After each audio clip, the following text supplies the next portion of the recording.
So, what do we do now? I remember what he's looking for. He's still trying to find the Ruzavan.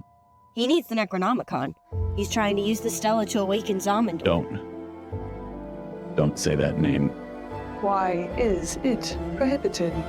It is the foundation of all of our research. Not to pivot from whatever he's trying to do. But you all hear that voice too, right?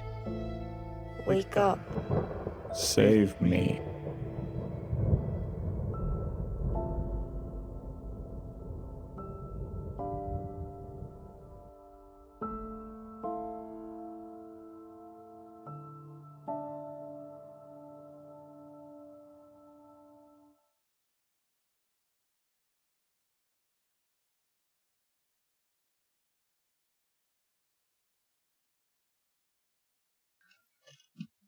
I died.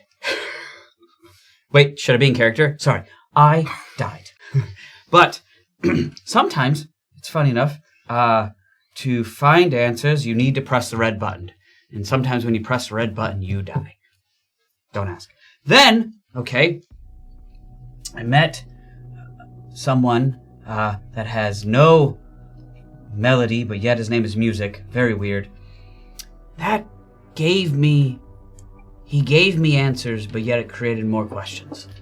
I didn't like that very much. And then, well, come to find out, we are responsible for, well, at least some of my party members are responsible for all of the destruction of all the other timelines.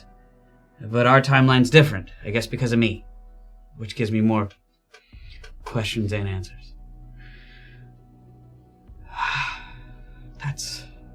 I'm going mad. I'm going mad. It's certainly been a lot to think about. A lot to hit you all at once, who, up until just a few months ago, was living a very normal life in Thrushmore. You worked as a detective for the Sleepless Agency. You were an investigator. And... Not too normal, but... Well, compared to this... Didn't know the end of the world was involved. And, it was going to be coming up. It certainly would seem like a very normal existence now. Now here you are, in an asylum somewhere outside of, adjacent to time itself. You've been briefly blinded by this eruption on the floor. MD, as you were storming off to the far door, you would have, even looking away from it, seen this incredible light wash out everything in front of you for a moment. Marius and Reginald towards the back, with Bambi watching this happen. But, before we get into that, let's go around the table, briefly introduce ourselves and our characters. Might as well start here. Okay. This is Brett.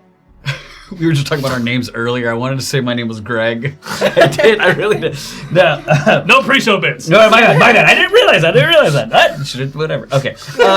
My name is Brett. I play Kitsune, which is a fox man named Reginald Sagacious Fox. Investigator, supposedly smart guy.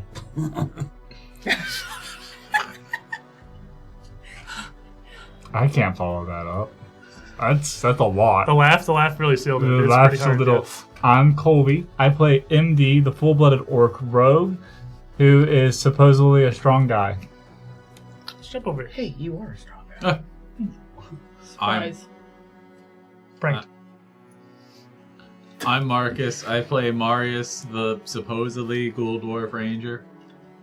We get the supposedly in here now. Oh, I thought you were. I'm questioning my strong capabilities. You guys are obviously capable, okay? I mean, obviously you think that something else is worth questioning, so now I'm questioning whether I should be questioning myself. Okay, sorry. Hello. My name is Bryn. I play Prototype, a automaton, blinking in and out of existence over here in the strange Aeons. The last thing you had experienced was meeting this woman in this humongous cathedral attached to the side of this asylum. She turned into some kind of creature, a scythe-wielding psychopomp, and sat upon Marius. You were able to bring her down, As you opened back up the doors leading out of this cathedral to what should have been a hallway, they were somehow the front doors of the asylum. And you had stepped in once more to admissions, to this front room. You'd seen Reginald, still sitting on a seat to the side, frozen in time. And as he started to move, started to reanimate, and looked towards you, everything flickered for a moment. The room around you was replaced with a ruin of that same room. All the furniture smashed and destroyed. The stairs in the corner, a collapsed rubble. Most of the windows shattered, their glass strewn across the floor. Reginald, the only thing still sitting there exactly as he was. And just in an instant, it flicks back to this pristine asylum. You feel yourself move slightly, a few steps, unbidden, almost in fast forward.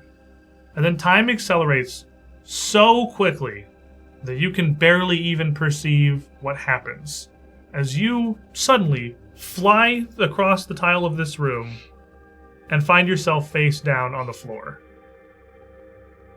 unaware even of what events led you here. You kind of shift your head a bit and you look, and you again see Reginald kneeling right next to you, blinking like he's just been blinded by something.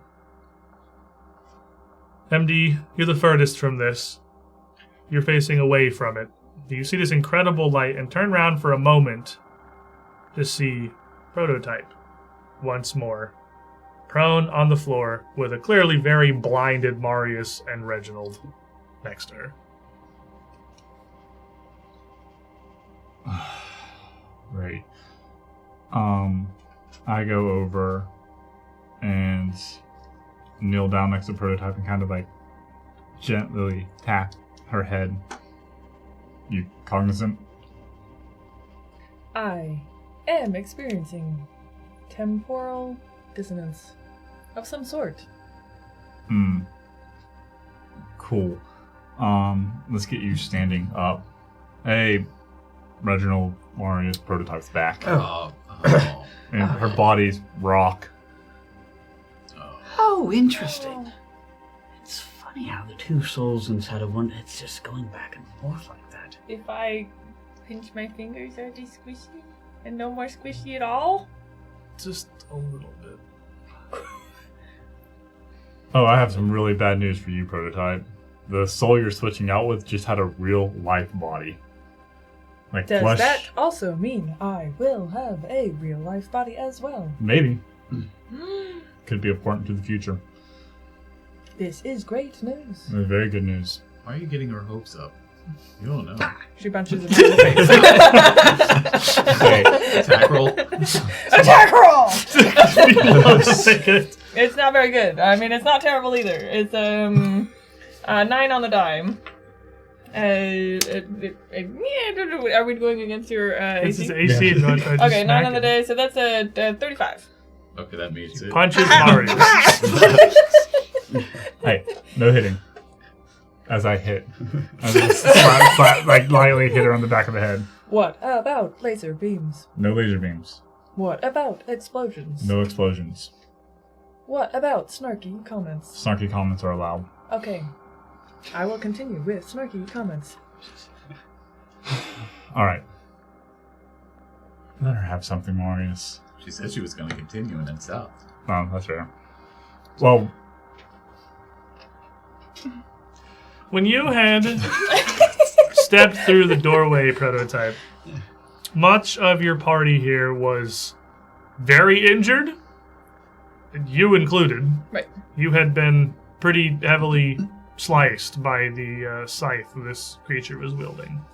But here now in the hallway, everyone, including yourself, seems to be perfectly fine. And it is now, looking around, that you notice you are short. Someone. You don't see Cammy anywhere. Where's Cammy? right.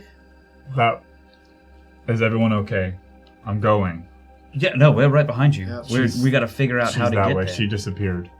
She went up the stairs and She's We not. couldn't follow. Yeah, we couldn't follow anymore. This place is a little tricksy. Why could we not follow? You would go up the stairs, and then you would come up from the stairs, and you would go up the stairs, and you would come up from the stairs. Yeah, we simply could not reach the top floor. Nobody cares about your opinion. We simply could not reach the top floor. Really? Ah. Right, so anyways, we're leaving. Sorry, didn't mean to offend you. My bad. Don't want to be on the wrong end of her fist. Marius, what did you do to her?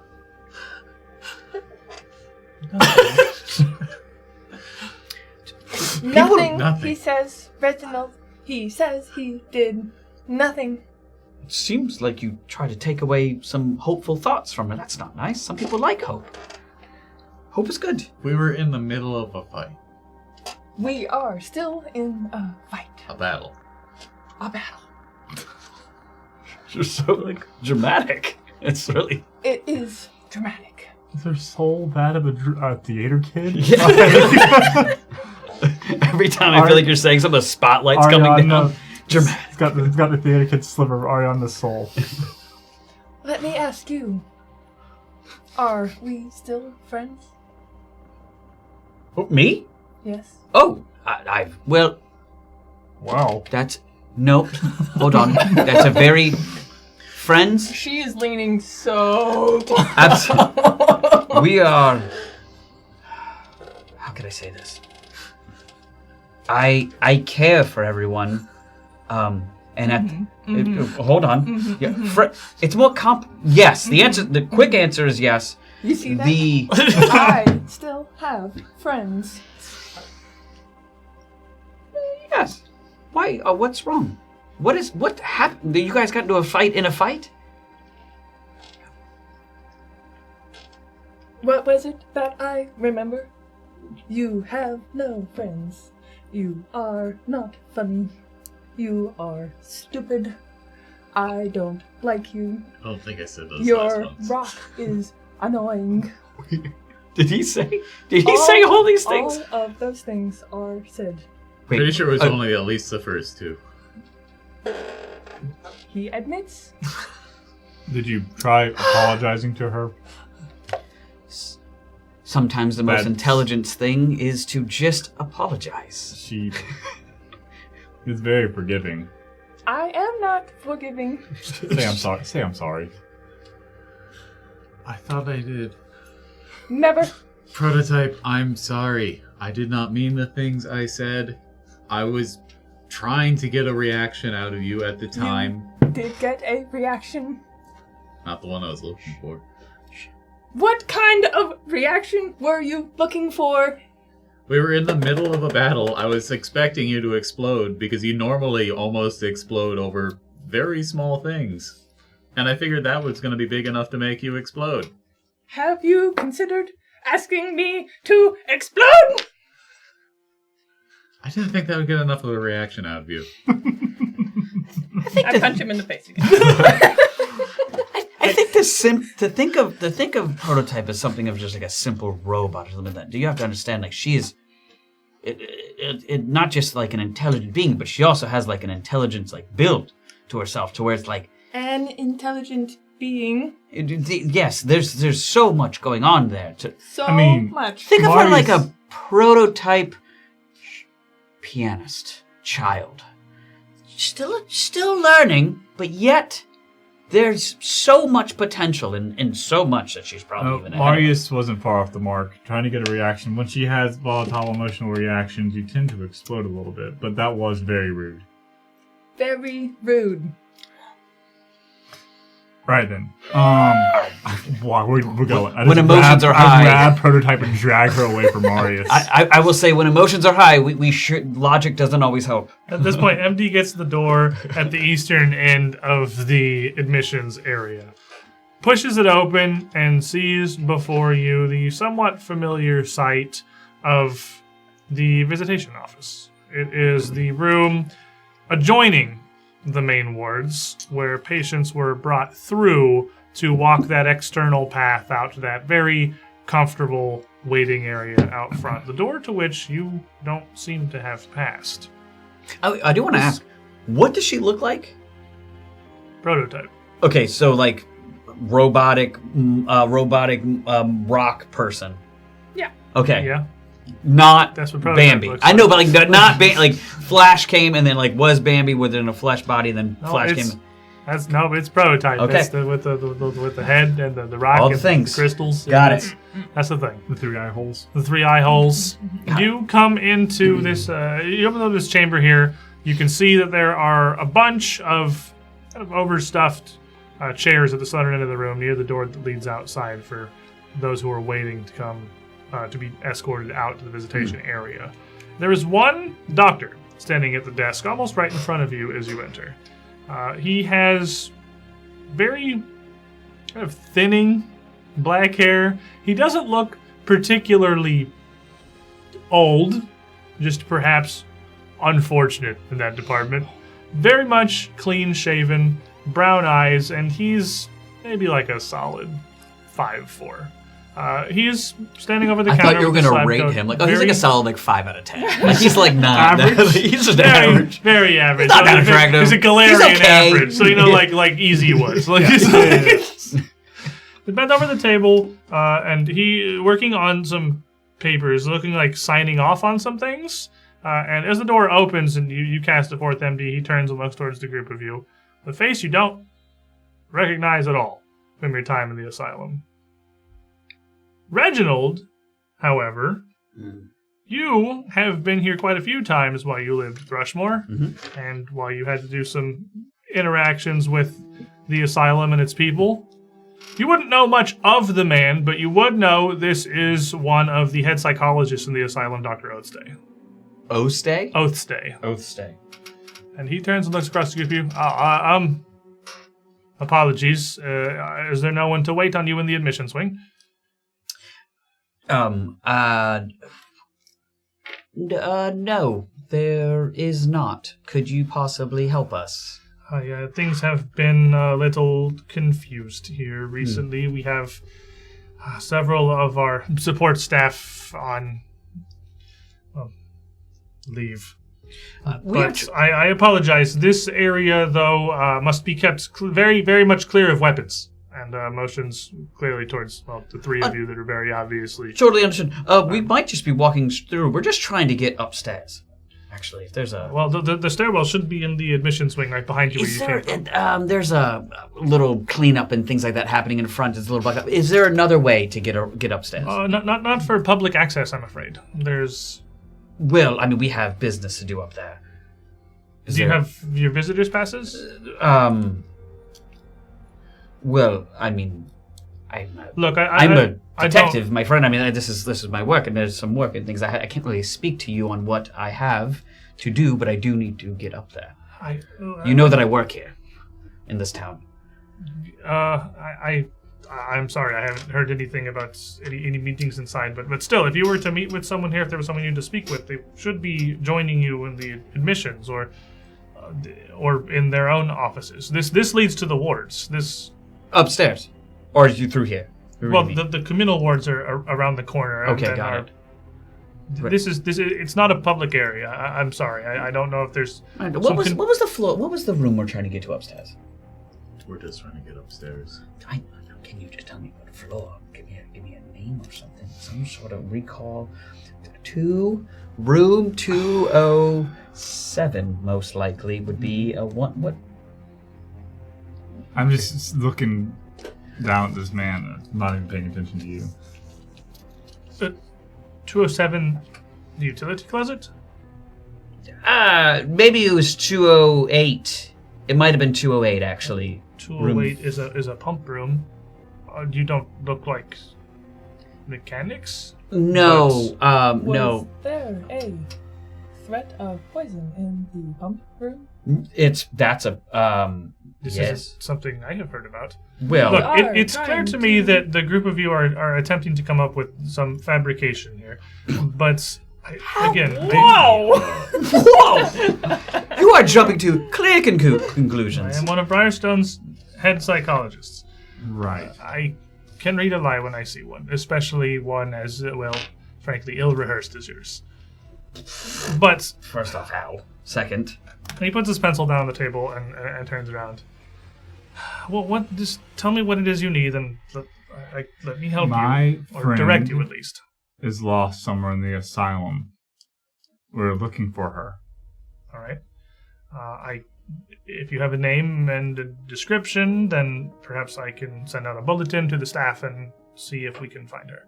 I can find her. I'm connected to her through a ritual. It tells me exactly where she is. I'm following that connection. She is that way. Is she one of our patients? No.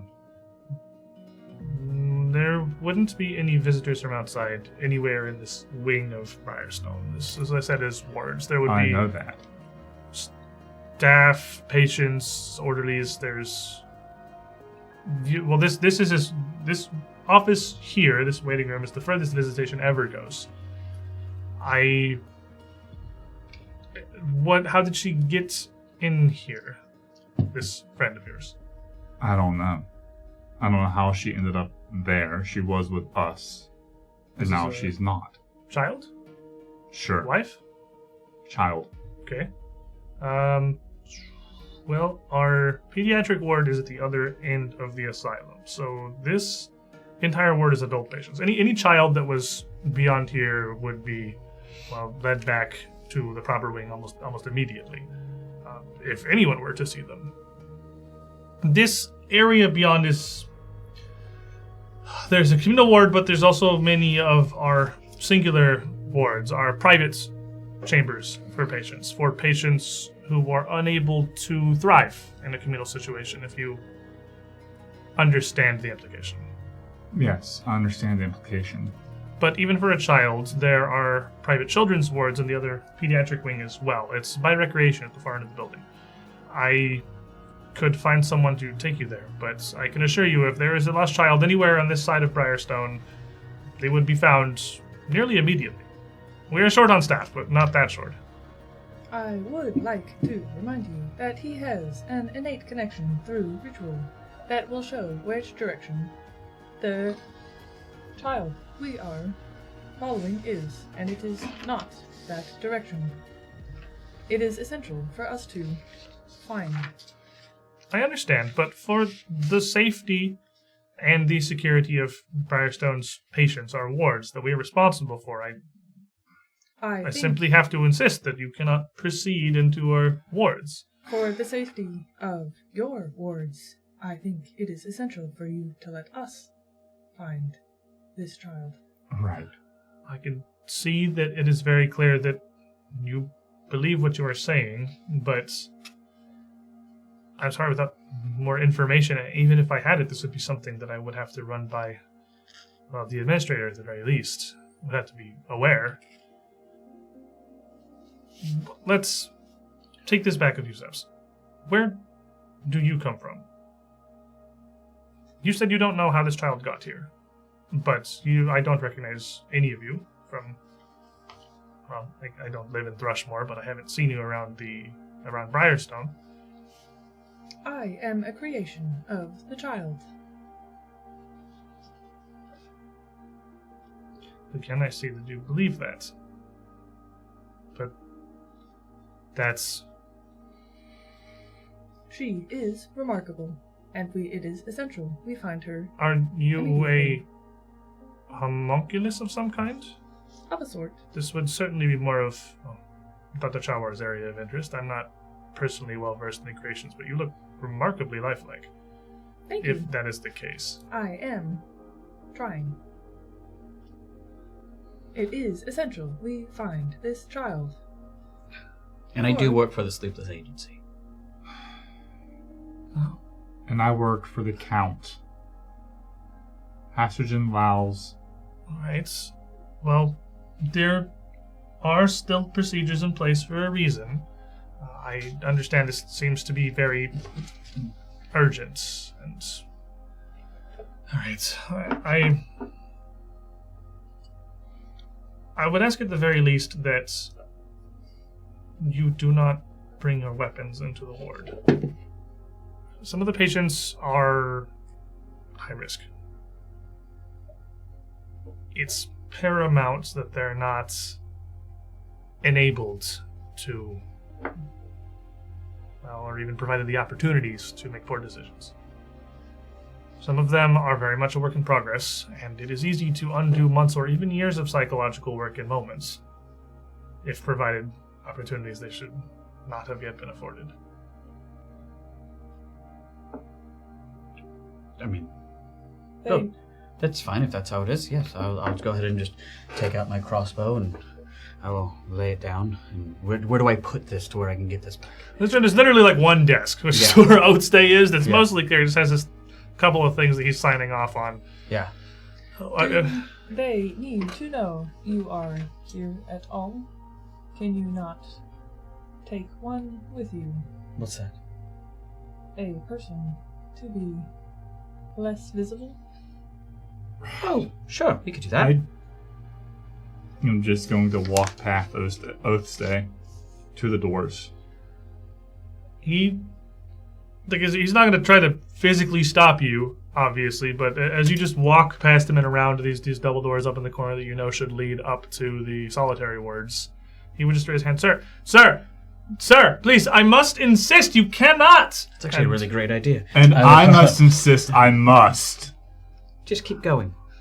I actually grab my crossbow back and I just keep going. It's actually the smartest thing he's ever done. This place might just reset. You head up to the door, push these two doors open, and see not the solitary wards and the hallway that should lie beyond. Instead, behind these doors is a massive chamber, a huge expanse that has been filled almost wall to wall with a primitive makeshift encampment. The entirety of this area, clearly designed to be large enough to host dozens, if not more, people at once, is full of tents, bedrolls, mattresses of various types, various conditions that look like they've been amalgamated from throughout Briarstone Asylum. The tents are made of errant combination of window curtains, shower liners, towels, and robes. Seems like really whatever anyone could get their hands on. But near all of it, dyed and painted a very pale yellow shade. This is the encampment you found in the cafeteria. The cafeteria that should be an entire wing away from you to the north. This is an odd isolation unit. Well, this isn't isolation, this is the cafeteria. We must be in the wrong area. We'll understand what we do know of this place. It will not be the same. Well, what I do know is the next set of stairs is over there. Oatstay still right behind you. Excuse me, everyone. Please, I must insist. You cannot proceed into the asylum like this. You put all of our patients at risk. Please. I just pull my crossbow back out. We'll be fine. It's not your safety that is my concern. I'm Good. certain that you will. I worry for our patients. Me too. Please, go back to your desk. Continue what you were doing. I'm not going to make you roll an intimidate check because this is just a guy. And you're like a doctor, a very small man, and you're a very heavily armed level 14 Pathfinder party. He is going to back away. You're functionally pointing a gun at him. Tell me you need to. We'll keep proceeding. Thank you. I wish you wouldn't, but I will be reporting to the administrator and to the Sleepless Agency, whether or not you work with them. Absolutely. My name is Reginald. Tell him. Go ahead, Let's they go. already hate me anyways. He is going to turn and he's going to head out towards admissions where you come from. What are you all doing as you stand here at the threshold to this cafeteria? I am, for lack of a better way of phrasing, I'm seeking. Look, Boris is for briefly something. considering going back to look at his desk after he left, but it's probably just gonna not waste time. Well, as you guys are walking away, like he moved away from You think to there was try clues and on the desk? stop MD. You can look and see, like at least what's on top of the desk looks like it is like doctor's orders. It's reports on files for various patients. Looks like he's mostly approving medications. It's basic clerical work for a doctor. It's nothing strange or out of the ordinary. It's, as a matter of fact, the most normal thing you've seen in whatever this echo of Briarstone Asylum is. Well, I'm here. Okay, quick check. Pull the drawers, keys, anything. Look into the doors. There are a couple of ledgers and journals, calendars, writing supplies, paper clips. It's all just very... Take a paper clip and then leave. It's not a paper clip. All right. Put it on your character sheet. It's one paper clip. It might Is come it in a handy. +2 paperclip? we're leveling it up here, They put runes on the Yeah. paper clip. There's a greater potency rune on the inner band of the paper clip. It's the key to everything, actually. As long as it's attached to the papers, the papers apart. cannot be separated by any means until the paper clip is removed. What are you all doing? He's searching. I will recall knowledge. I'll be kind of looking around. I have not really been here before, so for me it's very interesting, and I'm also kind of unfamiliar with what we're supposed to be looking at, so I'm just basically recalling knowledge. I guess we're trying to find the stairs, get upstairs, right? Well, find the stairs isn't particularly hard. You can see them over there on the right. Yeah. There is clearly on the side of this enormous room, there is a wide set of stairs that looks like it leads up to a landing and then up further out of sight.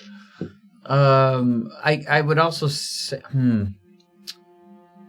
I do want to probably take a glance. Is it those tents? I want to take a glance. What are you doing exploration mode? Oh. Just also searching? Seek. Yeah, Okay. I'm searching. We'll get this first, then we'll start doing stuff. My bad. Marius will be scouting. He definitely didn't want to leave weapons behind, but he is a little concerned about the kind of ominous warning of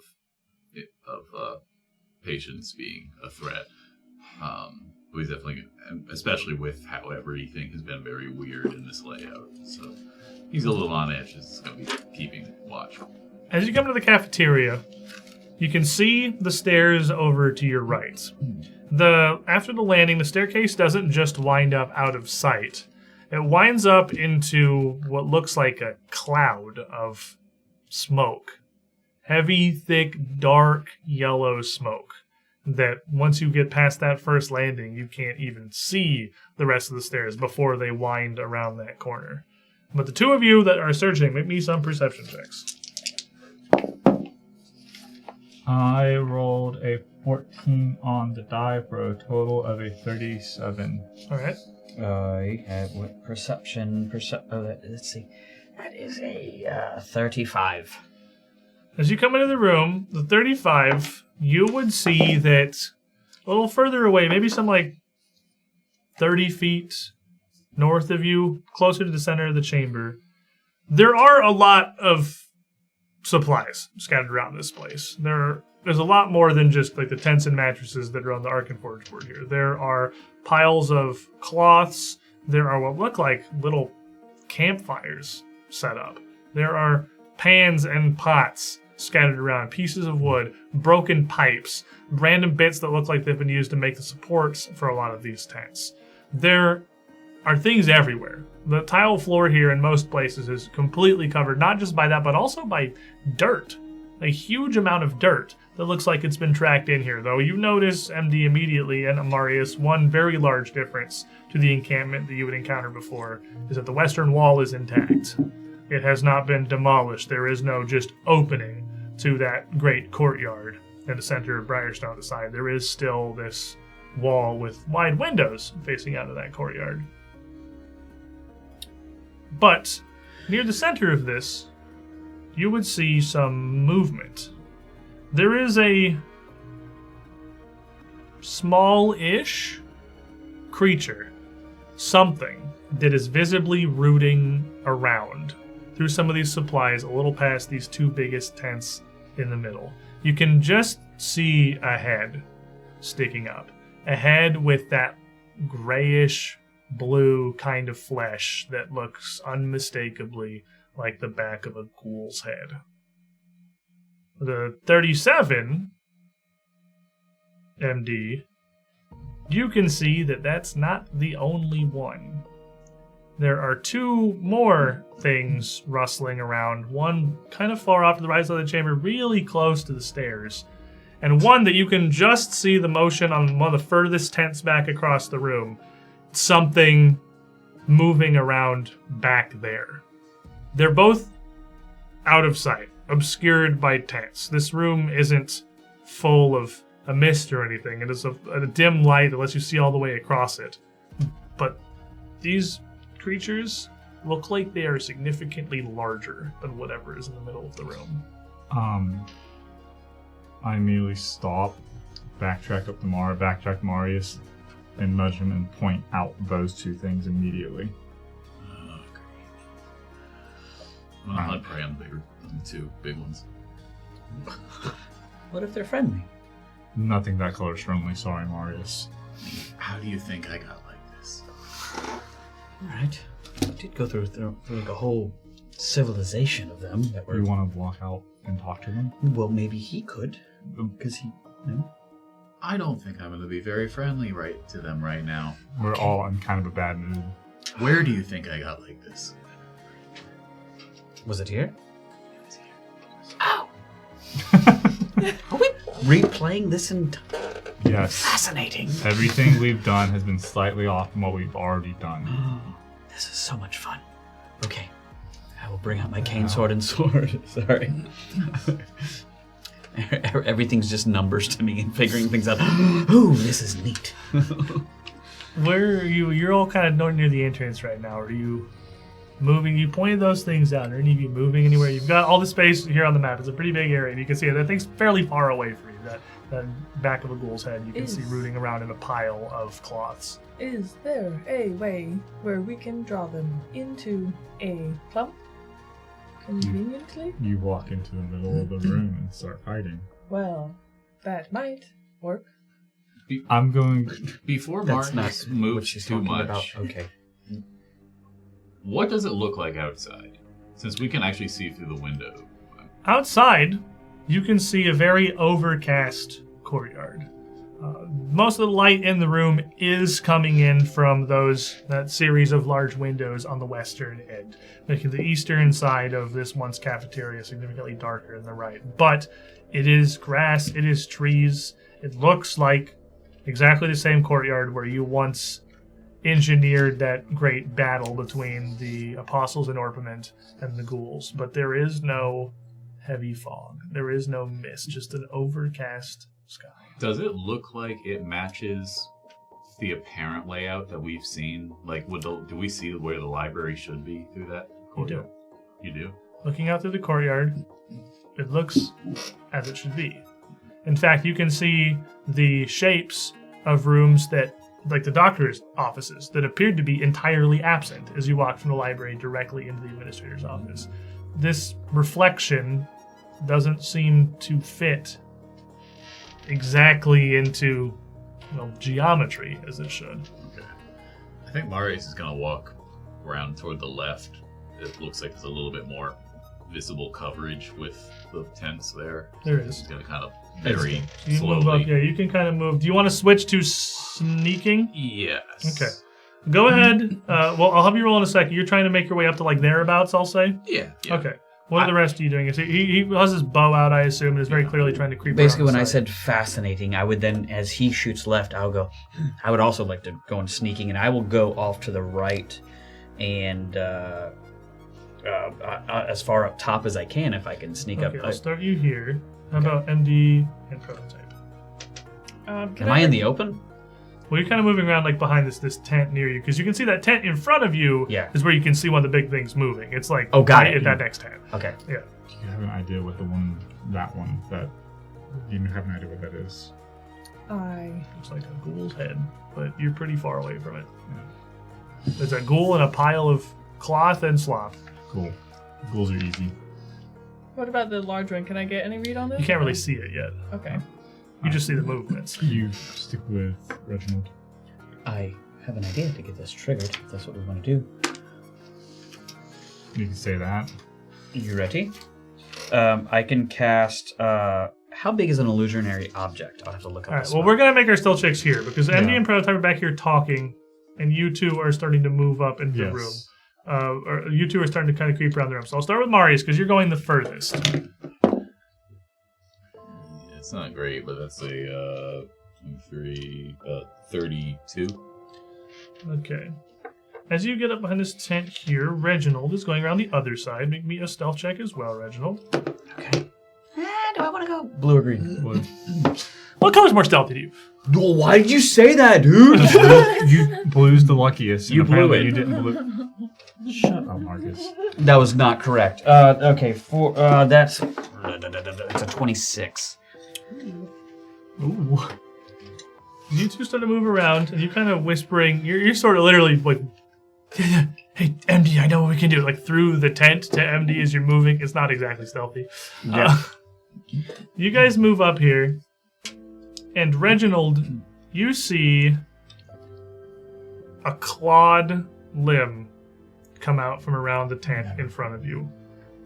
The limb itself is almost chitinous, jet black, with these huge conical red claws. And behind it you see 1, 2, 3 more of these limbs, like a spray of strange arms, before legs start to pull itself around the corner. It is Gross. a strange and off-putting creature, You're the off-putting. core of which looks vaguely human. It's almost fleshy colored. It's almost the shape that a torso and a head should be, but jutting around the crown of its skull and around its shoulders with these strange red claws just emanating out from all parts of its body and far, far too many limbs.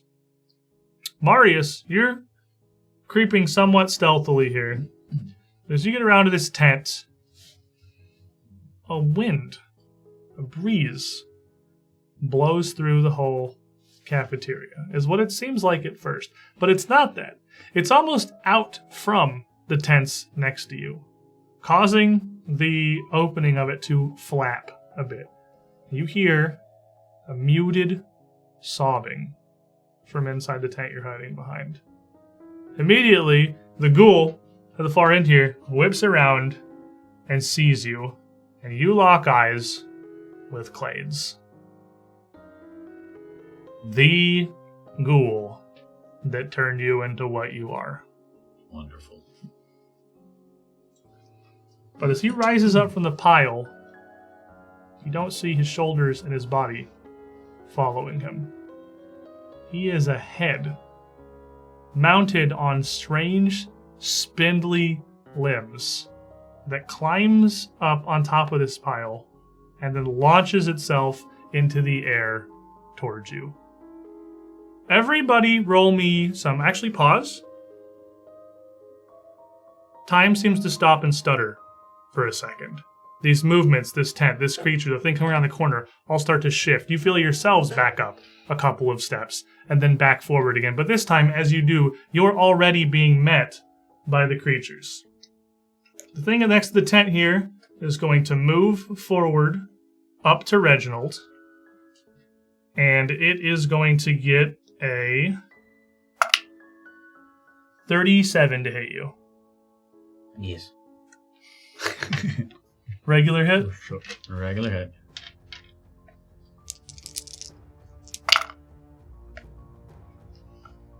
You take 28 points of slashing damage Uh-uh. from 2 of this thing's strange claws as they rip through you.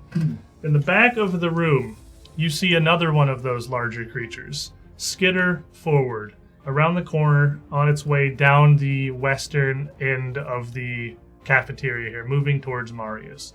And Clades, release this head of Clades, shoots up, flying of its own accord. These legs just kind of dangling behind it, whirling around on this wind, around the edge of the room, around the tent, directly towards Marius. And as you feel time stutter back forward again as you come here, Clades is already right in front of you, mouth open, biting towards you again. You're reliving a little bit of events here. And I'm going to use a villain point on that, because I've got 3. And you know what? I feel like this is kind of a fixed time point here. Yeah. This has already happened. It's been more than 10 minutes since our last battle. Yes, it's been a long time. You had the entire puzzle. It's been like hours. Yeah, you're good. I'm going to take that one. See, you rolled a 1. Yeah. He said it. It's going to be a 46 to hit. That'll crit. And Clades, before you even feel like you can react to the fact that he's even there, these creatures glitching through time are already upon you. You are going to take...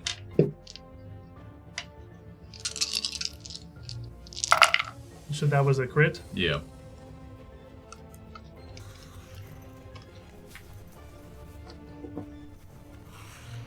It's going to be 54 points of damage.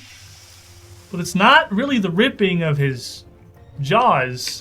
It's just the force that this head hits you and bites into you. It is bludgeoning. And as he connects, he screams. Part of this is sonic. It is just a wordless, not even angry, just scream of pain. Like he's the one taking all of this damage. I'm gonna need everyone to roll me some initiative. You get +1, right? You get a +1 from scouting, yes. I do want to. What is it? I take the chances where I can get a 19 if I roll 11 and above. Roll 11 or higher, yep. All right. I rolled a 15. All right, so you got, as if you rolled a 19. What's that give you total? That would be 19 plus 26 is 45. Wow. Okay. All right. It's okay. Wow. How about you, MD? 34. That's good. 11 points I rolled lower. a 10. 30. Third. That was with a 10. You guys have your +1s First of for all. Mario. That's Right? with it. No, Okay. I rolled a 9. Mario. 37. I rolled a 9, but I got a You got 34? 34. 34, 37. Let's see here. The creature with way too many claws and his friend... Bob. Boop, boop, boop, boop, boop. Is gonna... What, you got 37, Marius? Yeah. What a coincidence. What a coincidence. And this manifestation of Clades here, this flying head... Well, got their attention. is gonna get a 43. Which Not means Reginald... Quite good enough. Not quite good enough. Reginald is going to go first. This thing descended on you before you could even, literally before I even had you roll initiative, and now it's suddenly on you. Yes. What do you think? Devise a stratagem. It does that. Is this Remind part me of your my? place.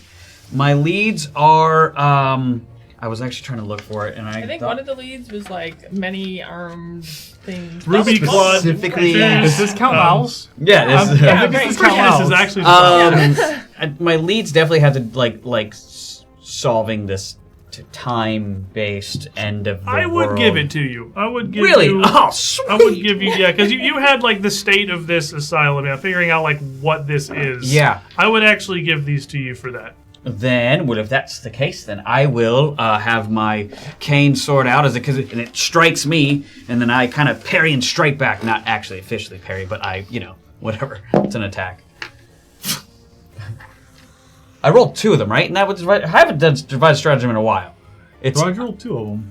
You rolled 1. I don't know. I rolled You 1, roll one, yeah. You just get. and I like, decided if I want to take that or decide not. if you And then want it, yeah, yeah. my bad. Games. It has been like a good solid 3 months cost? since he's devised a stratagem. That's true. He's been out for a bit. You were gone. This is the first time you devised a Been a strategy while. since you got killed in battle. Yeah. So it's been a while. That's a 43. Oh, 43 is gonna critically hit. Yeah, no, that's Okay. definitely that's So that's a big number. right. Yeah, Plus yep. 20. Yep. Okay. Yeah, and then plus 4d6. 4d. Are they immune to They precision? are not damage? immune to precision damage. Okay, that's Wait, good to why is know. it 4d6? Because that's your precision damage. Oh yeah. That's Okay. your Yeah. bonus. So 3d6 plus 5, and then Yeah. plus 4d6. Yeah, Yeah. Okay. 46. Just roll those with it. Man, my boy love rolling d6s. We love d6s. Fireball! That still counts.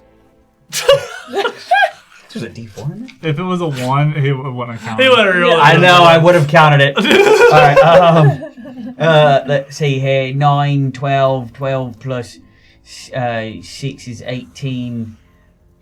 18 plus 4 is 22. Investigators get crits back when they devise a stratagem? I don't know. Arcadis is shaking his head What? yes. Okay, Arcady says yes, then he'll be flat-footed. I assume it's just a sword. That's a sword. Off balance. Off guard. What? Off start of your next turn. Hold on. You threw me off. Wait, where was I So at? we think you're Hold at. on. We're at 22 at this point. Yeah, numbers again. This Okay. is- You got it, buddy. Okay. 12 plus 18 plus 4 is 22. 22 plus 5, that'd be 27. As he And is stabs that me. before doubling it or after doubling it? Wait, I got a critical? You got it. Yeah, that's a crit, man. So that's Oh, so 52. 27, 54. yeah, 54. 54 points 54 of damage. And just, as it struck me, I just parry and just get it right in the chest. And I dig in. And I even pull out like that. This thing has no mouth. It has eyes like a human, a facsimile of one. Yeah. You're not even sure they're really looking. But it recoils back from this strike and stumbles. You get crit specialization when you devise a stratagem, so it is flat-footed, off guard until your next turn. And then I have what, 2 more actions? Yeah, you sure do, buddy. I will. I will actually move back behind the tent again to see Alright. if it follows me. You move back. It's reeling from that hit. It does not immediately That's follow my you. second thing, and then I will then a shimmer of shield comes over me as well. All right, so the other side of the room here, we Tail comes have up. Clades, who is doing something. He has bit into you, and as he connects again, this scream like he is in incredible pain. You see his face distort in anguish, and he is going to fly away up over this tent, whirling up around it into the air, about 20 feet up, almost in the center of this area, and just scream. Everybody make me a will save. I'm so good at these. Blue or green? Green. 35. Brain's rolling hot. Regular success. 37. Regular success. 39. Regular success. Nice. Okay, I got a 36. Regular successes across the board. High five. Everybody high five. rolling extremely in the normal five. good category. Okay, so I'll just go ahead and roll the regular success then. 20, 100 damage. 300, yes. 51 damage. No. It is going to be 17 points of damage. It is a combination of mental and sonic. Is that total or halved? Because we've That's what you're all taking from the success. okay. 17 is. It's not a base. It's not a basic will save. That's just what you're taking. And you are all frightened 1. As usual. As this Wait, scream just really 38 wouldn't have changed it, right? still be rated. Yes. Really just bores into you. What is he? 1, 2, 3, 4, 5, 6, 7, 7, 10. Okay, I roll D8 now. After his turn. Okay, not 8. There's 7 tenths. Oh, it's off screen. Okay, well, we'll go with that then. There's a tent just off the screen to the north, up here, which is where the second of those mini clawed creatures had come from. You see another strange wind. Just that tent alone is blowing as if there was a breeze coming through the room. And emerging from it is a strange creature. It looks almost like a cloud of ephemeral spectral faces, all sobbing in absolute despair. You can hear this crying louder as it emerges and comes out from this tent and just sort of starts to drift towards the center of the room. It's moving quite slowly, and it's not moving very clearly or obviously toward anything in particular, just kind of toward the group. And then we have the 2 creatures of many. This is the fun block. All the enemies go at the same time. We have the 2 creatures of many, many claws. This one that was attacking Reginald is going to quickly scamper up after him. And as it does, you see it's just like you saw right before you rolled initiative. It's moving, but it's almost glitching a bit. You can see it jump back and forth through time. You see it run forward and suddenly it's back where it was. Suddenly it's back across the room again. Then it's mid-strike on you, then it's back again. It's hard to track, actually. And then suddenly, it is further back, poised against the wall, with all of its claws up.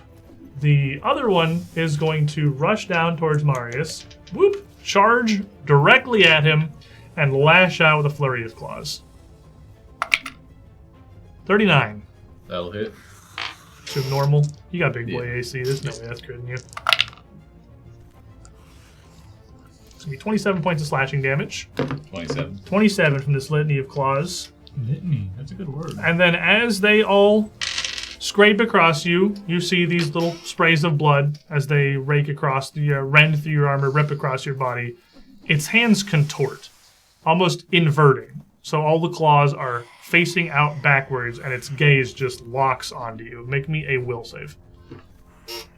Okay.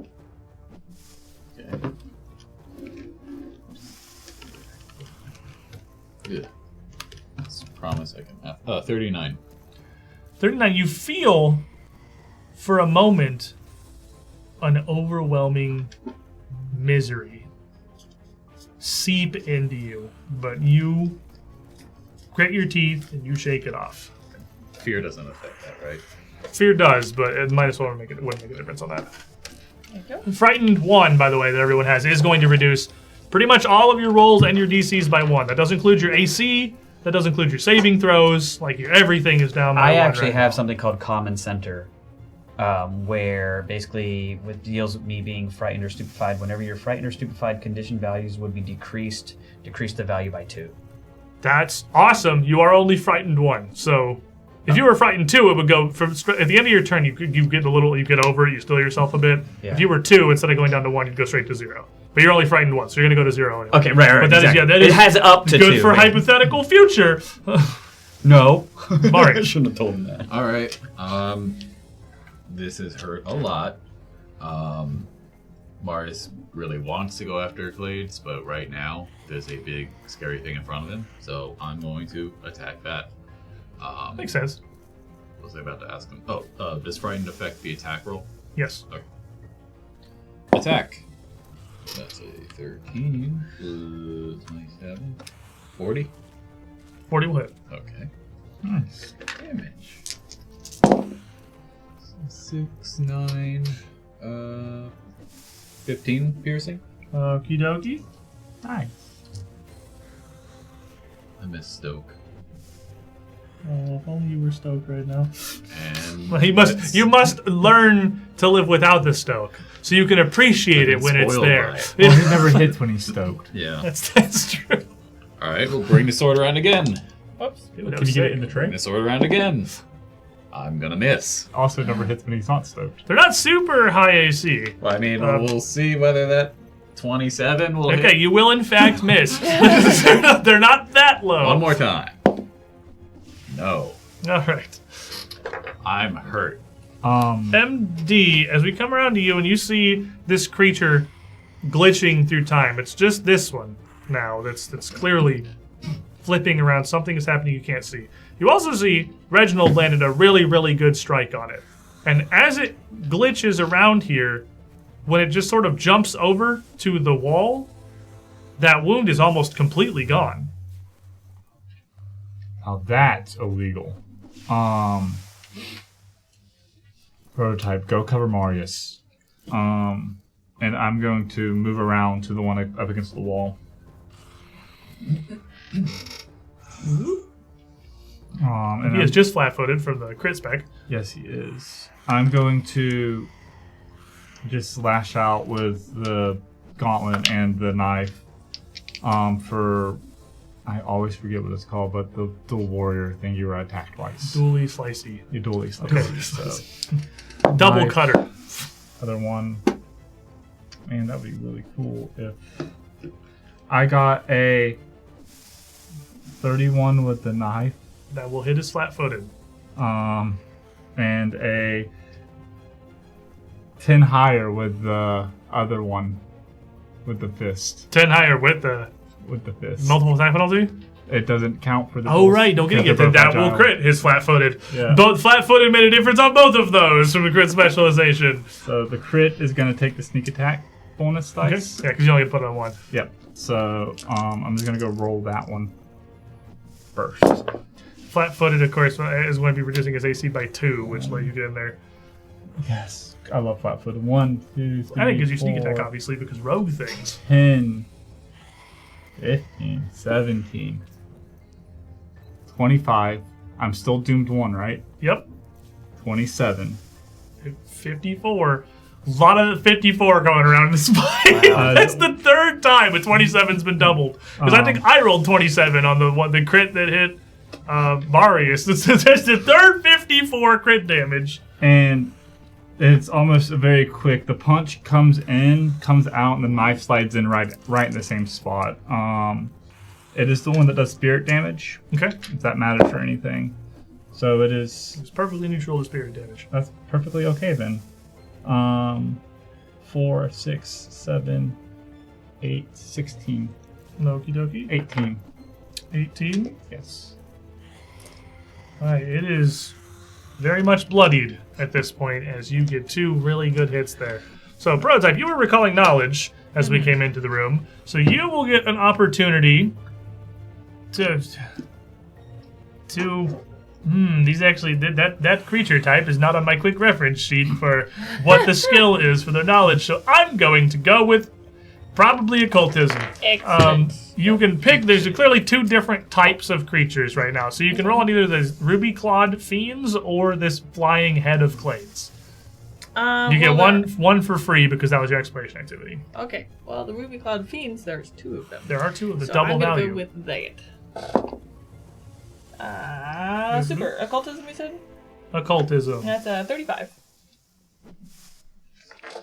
So these things don't look like they have anything to do with Briarstone. I mean, this one up here is Clades' head. Obviously, that's something. But these are just twisted creatures. They don't look like the shapeshifters that surely Cammy would have told you about at some point, or you would have heard about the journey and the journeys with the party here. They don't look like ghouls. They don't look like anything. These are something entirely different. These are a very rare kind of creature that finds their way into anomalies in time. Just like in the regular world, we have pests like cockroaches. Those are pests in space. There are also pests in time, called sick tempora. These 2 are sick tempora. They have found their way from the dimension of time here to this time anomaly. What they want here, unknown. But you would know that these are virtually unkillable unless you can do like normal, like physical, even elemental damage like fire, ice is going to hurt them fine. But since they're constantly flickering through time, it isn't going to stick. You're going to need something that they will carry with them in the form of either mental damage or vitality damage to bring them down for good. Okay. Sweet. Well. Super. So I look at these, and I'm going Fire still hurts them though. That's great news. I am going to, as MD is kind of walking away, I will actually relay that to him, and hopefully, at least Reginald can hear, as they're kind of in the same general area. I will relay that to both of them. I don't know if Marius can hear me, so I may have to go over there. But you project. Yes, I project loudly. It's a chest voice. Theater kid. Theater kid. Yes, exactly. I do hear from MD to go help our dear friend Marius. No, in hindsight, that's not a good idea. And I'm like, okay. I forgot that they were She's gonna run over there and she's gonna blow up. And I'm like, Maybe this will help them get back together. yes. Let me see how far apart those 2 enemies are. Yeah. Oh, that's interesting. It's too bad Marius is right there. I would actually like to. I'm going to use awkward celerity. Gives me one extra action, which I can use. I'm quick in this turn, and I have to. But I will use it on a movement action because I actually don't have enough movement to get over to Marius. So I'm going to get. I am a little slow. I'm going to get around the tent and just get southeast of Marius. Yeah, in between those two tents. Perfect. I kind of skulk around. It's a little bit shifty walking around these tents as one of these things has rolled out of the tents. Is just kind of a weird situation. So what I'm going to do is kind of rev up. You can see just the faintest shimmer of like a blur on the outline of prototype. So I'm going to go into overdrive. Excellent. Get into overdrive. I did not crit overdrive though, which is unfortunate. And then I'm going to, as I get up to Marius, you can see this like flicker of like energy reaching out. And I tap you. You're kind of expecting an explosion, maybe. I was expecting a slap. Yeah. wait, fair two. Fair point, well made. But actually you also feel this energy. And you can, these round emotionless eyes are holes. Round emotionless eyes. You will see them squint. She can squint. And then you'll feel this thrum of energy as you have shared overdrive. So you're I don't know, you get +3 damage. It stoked the heart light. It stoked the heart light. Exactly. You get warm, vibrating energy. Yeah. You get motivated heart. Yeah. So that is. Then I have one. Let's see. One Move. overdrive. Shared Valley, overdrive. and you then have one shield. left because you did celerity. I'll put your shield up. Okay. Reginald. Okay, whenever somebody had fear put on them, I could have done the reaction. That was the trigger. Okay, well, none of them have fear anymore because they've gone through a round and their fear went down to 0. So it's just you that has the frightened conditions. No, I never had that. He's never going to use it. I'm never going to use it. I was like, I I didn't want to interrupt. That's when you use it. That's when I use it. And I just gain a couple HP points, or temporary hit points. Okay, yeah, well, you can say you have that then. You have a couple It's temporary whatever hit the points. level of the character is. Level of the thing that inflicted it Yeah. would be you get their level and temporary hit points. Yeah. 14. Oh, okay. Ooh. Cool. I don't like that. Nice. Sweet. Oh my Flying God. Clyde said? Yeah. Okay, I am going to move back over and can I get into the square that's right next to the stairs? It's right next to the stairs. Yeah, to where I'm still side by side with MD, but yet right there. Oh, it's like run around him? Yes. Yeah, if you got the distance to move You know, there, yeah, you can run around moving, it. It's- whatever. Slip up next to move it MD. up. Trying to be cool. Yeah, trying to be cool. What I just strategize in battle. And then I will devise a stratagem. I don't. I don't. You know. I am. Oh man, do I take? That's For still reference, I hit on a 3. okay. All right, because that's And it's still, also that's still flat. It's still And flat footed. flat. Yeah, flat-footed. it's still a 30. That'd be a 33, which I'm guessing. You taking it? I will take it. 33 hits his flat footed. Yeah, I know man! that because MD's 31 hit his flat footed. Right. So 33 will definitely get him there. Okay, so 3 and then 4 here. Let's see. That's 10.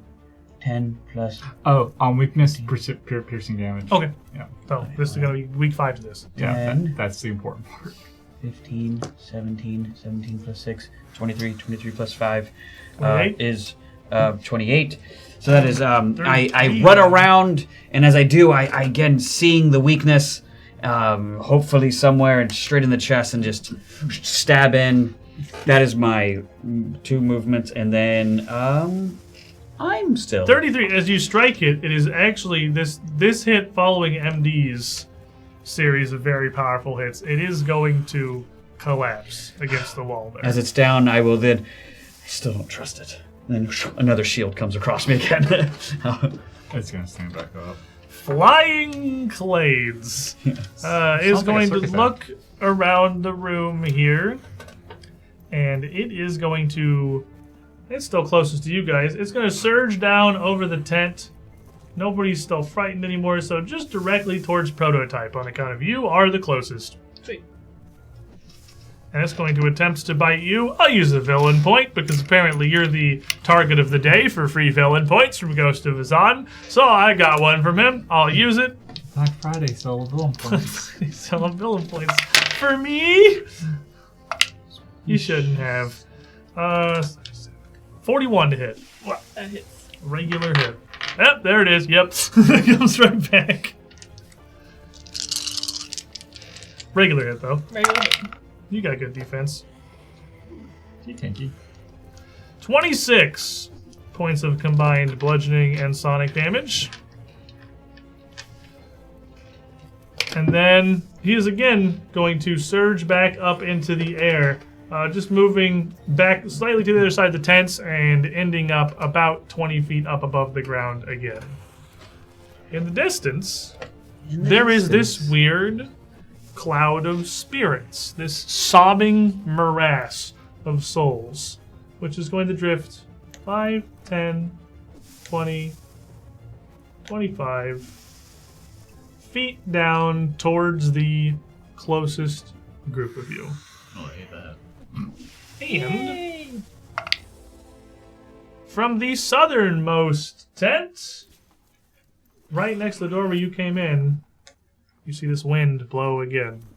Tents flap, and another one of these crying masses of overlapping tragic faces emerges.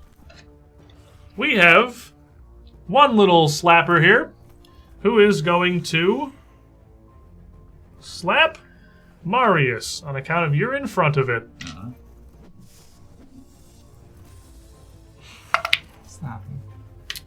That's only going to be 33 to hit. Miss.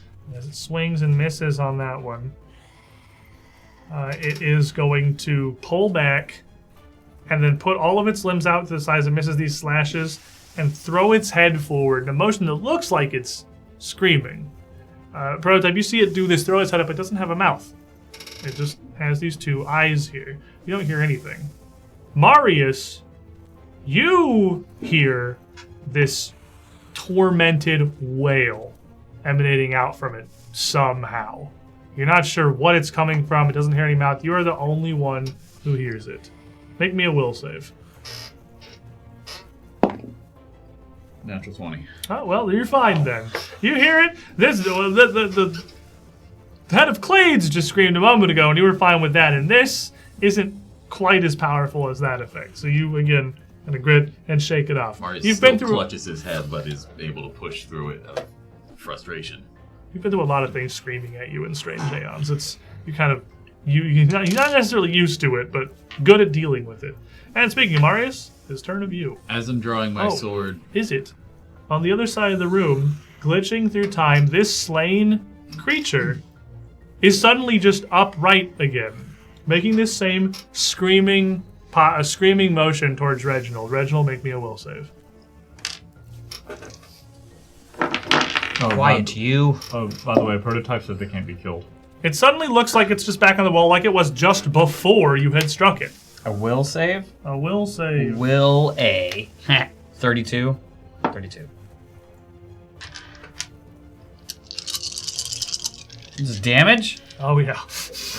Oh, yeah. It was nice knowing you. that's too many OES. It's okay, I got 14 temporary. I thought you both said 14 health, Yeah, buddy. I think I heard more than 14 dice in that handful. You're going to take 24 points of mental damage. So, I have shield up. It's not blockable. Does that, okay, so that doesn't do it's anything. just you hearing a screaming. Okay. At MD, you don't hear anything. So 24, so then I only take 10. My temporary hit points are gone.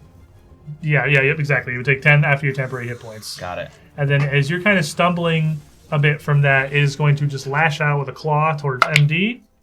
It's certainly not going to hit with a 3 on the die.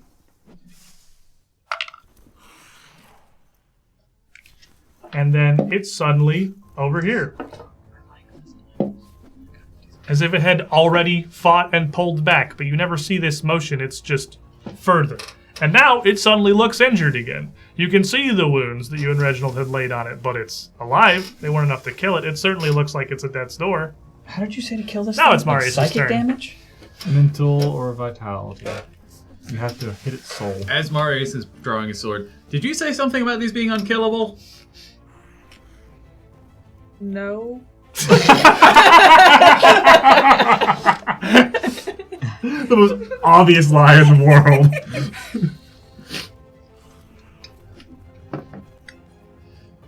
Guys, do you think we should just run for the stairs? They I'm gonna take are a swing. killable? 20. Yeah, that's a natural 20. Oh, let's go. They are killable. They're very killable. If you believe in yourself and roll 20s, anything is It's not killable. gonna make a huge difference, but I'm gonna go ahead and use this hero point to... You gonna reroll it? No. Okay. You sure? Yes. You could. The next melee strike has its damage dice increased by 1 step, so I'm going to increase these d6s to d8s. Using it in post, I'll allow it because it's a hero point. Oh, is it? Are you supposed to do it before It rolling? says next, but I'll let you have it. Oh, okay. I mean, I could save it. I'll let you have it. You can roll did it. not Roll your think big about that. crit. We like big crits. Yeah, can't lie about that. That's pretty small. I see a 1 and a 4. Yeah. That's a the 7 universe. The plus universe is 6. justice. Do I still have the 3? Yes. It's 3. +3 per thing. Yeah, so +3, which will also double. Just a simple 26. That's doubled? Yeah. That's what It you was get. a 1 and a 2 and That's a 4. what you get. That's what happened. That's what I get. Still, But, a solid hit. What's a crit effect? Your sword? Yeah. It's flat-footed. It's flat-footed now. Yep. Swords inflict flat-footed until your next turn. It just has that condition. So to everyone. Yeah, I still think it might be good to leave, but I'm gonna go for one more hit. Smack. Smack. Nice. 19. Yeah, dang, okay, wow. It's flat-footed. I'm hurt. 24, 43. That'll crit. It's flat-footed. He's a crit machine. Again. He's playing a Again. Ranger. Okay, that's better. Nice, yeah, That's way better. You need D8s. The D8s were inside you the whole time. Yeah. 3 times 2. Okay, that's a 44. What is like why is this making the D8s? Because he didn't roll a 1, a 2, and a 4. It's bloodied. Wait, did I do the math on that last one wrong? Very Is bloodied. phase bolt just force damage? Baseball does force damage, yes. What did I say was the damage on the first one? 26 or something. 23? 26? Yeah, it was 26. That is 26. I'm trying to subtract my number from the previous numbers. Arrive at the There should day. be an additional 6 in there as well. Oh, then he's at death's door, actually. He's bad at math. You have One one more action hit? left. I've got one more action left, You've but I done kind so of good. feel like I should run away. You're in the middle of everything. You have this sick tempora, you have this Clade's head, you have the weird ball of spirits approaching. Yeah. Call that depression. I think we should run. I'm going to just go ahead and take my 35 feet of movement, I think, and just try to go south and toward the You're gonna end others. up very close to the other ball of spirits if you're doing that. Yeah. Okay, just so you know, MD, you come around the corner and see another one of these kind of emerging from the tent, and we'll. Oh, Alright, so how does high jumping work? high jumping is just the action. How high are you trying to jump? Up to Clays. I want to grab him out of the air. Not 20 feet. Because Because unless you I- have like athletics feats like cloud jump, high jump is like I have long jump is pretty much as much I as you have can roll. on powerful leap. That lets you leaping is a worse high jump. But well, it kind of lets you high It jump. increases the distance you leap, including part of the high jump or long jump by 5 feet. Yeah. So instead of going 5 feet up, you can go 10 feet up. Okay. High jump is for Pathfinder kind of weirdly realistic. Yeah. Like you can only jump like a normal amount of height until you get cloud jump, and then you can just jump to space. I can't. I can't jump to him, but I can run on water. Just so you know. Yeah, it's like 12 feet up. Okay, So yeah, it's yeah. like 20 feet up is out of range. You just jumping up and whacking them. Yeah. What a nerd. Wait, There are 2 very injured Death's Door sick temporas, and I can't Clays kill those. has yet to be touched. Oh I mean, it does look bloody. Like, it has taken... Yeah, it's taking a lot of damage. Yeah. Yeah, it has. Eventually, if you kill something enough times, it'll eventually die. Maybe. It's happened. Yeah. Don't you have a vitality dagger? I stabbed it with a vitality dagger. You said spirit. Yeah. No, he has the holy dagger, I but it's still spirit damage. thought you had one that did vitality. No, I have He's like, oh no. Well, best of luck, everyone. Yeah. the striking. It's battleizing, but battleizing is only against Undead. It's persistent against undead.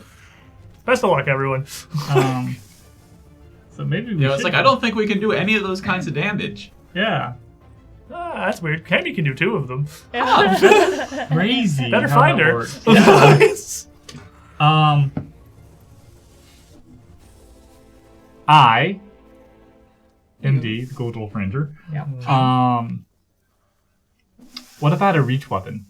What if you had a reach weapon? Can I jump up and stab him? Yeah, absolutely. Okay, with a reach weapon, yeah. Reach weapon gives you the extra distance. You can jump up and stab him. I spin an action to shift the gauntlet into a goblin breaching pike, a hobgoblin breaching pike, Trey's favorite weapon, We love him. and I want to do that. Do I have enough movement and actions to do that? You would need... It's 2 to high jump. I have quick jump. It's 1 to high jump and 1 to swing. You sure can, buddy. You can run over here, take a big running start, leap up, and swipe out with I that. rolled 20. Okay. You sure can, buddy. He's not flat-footed, but this is fine. He's not flat-footed, but that's still a 20. MD looks amazing. Look at him go. Look at him go. I rolled incredibly low. That's a 1, plus a 3 is a 4, plus a 4 is an 8, plus an 8 is a 16, plus a 2 18. is 18. 36. 30. 36. Let's go. What's He's six? Oh, he's not flat-footed. so I extra don't- poked. He's extra poked. Prototype.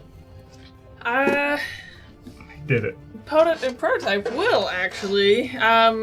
She goes and sees this like huge leap from MD, and is like, Full extension jump, thrust Yeah. out, and just spears this Freeze floating frames. head. and then yeah, Beautiful. and you'll see prototype kind of like lifts up in this like majestic jumping posture, and then burners come out of her feet, and she just like takes off.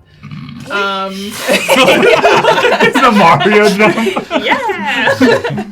I'm going to get exactly. I'm going to get kind of just above this tent, so that I can, within 15 feet of all 3 creatures, hopefully they all take fire damage.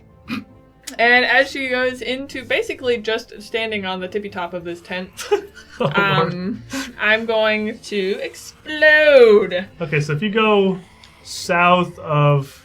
Well, no, I was going to go just like on the center of the tent. Yeah, okay, Center of yeah. the big tent. North, Yeah. yeah. Oh, the north one. Yeah. Yes. Oh, those 3 creatures. Oh, okay, Yes. yeah. The I was three. like, I was... No No. Mario. Not Mario! That's I meant good just for in Mario. Forgive me for assuming you wanted to blow up Marius, the thing you do every fight. takes so much like, Look, I waited 1 turn. Okay, so then, then it just, I mean, it really just, it's like a huge explosion in this room. And maybe I might take out this wall. It's a 15-foot radiation explosion. Well, I guess I don't have to do 15 feet. I can choose. 15 feet, you will hit the Ball of Spirits, you will hit the Sick Tempora, you will hit Clades, you will hit MD. What about 10 feet? 10 feet, you will hit... I guess everything but ND. Yeah, you kind of Okay. like right here, sort of in the center of So she's everything. like, Small blast. ah! And like goes a huge explosion, and then she sees him being, she's like, ah! Someone cares about my safety. What is it? Prototypes not just team killing? What's happening right now? She's a changed I read prototype. that you can actually choose how big the That's very important I can text do that on your now. ability. I know, it's pretty impressive. So there's a basic reflex DC of 33. All right, let's see. Clades. 34. So he gets a regular success. It's basic, so he'll take half. Okay. Oh, no, sorry, that was the Sick Tempora, 34. Clades. Also gonna be a regular success. Okay. Little Spirit Ball. Regular failure. So that one's eating all of it. Okay, sweet. So that is. Ooh, Ooh, wow. whoa. Wow. Dang. Oh, I Guys. don't think that reaction scares me slightly. Okay, yeah, so 18, 20, 23 is the first roll. Okay. Oh my god. What the hell is that? 23, what is it, 29? 17, 20. Oh. It's a lot. Marius 23 is plus it- 24. I think it's 23 plus 24 is 47. 47, and then we get another 4. There's more? How many dice is this? Wait, there's more. But wait, there's more. This is unstable. Yeah. That's what my 57. tells me. 57. Okay, sure. Wait. All right, 57. So that's still 28 for Clades and for the Sick Tempora.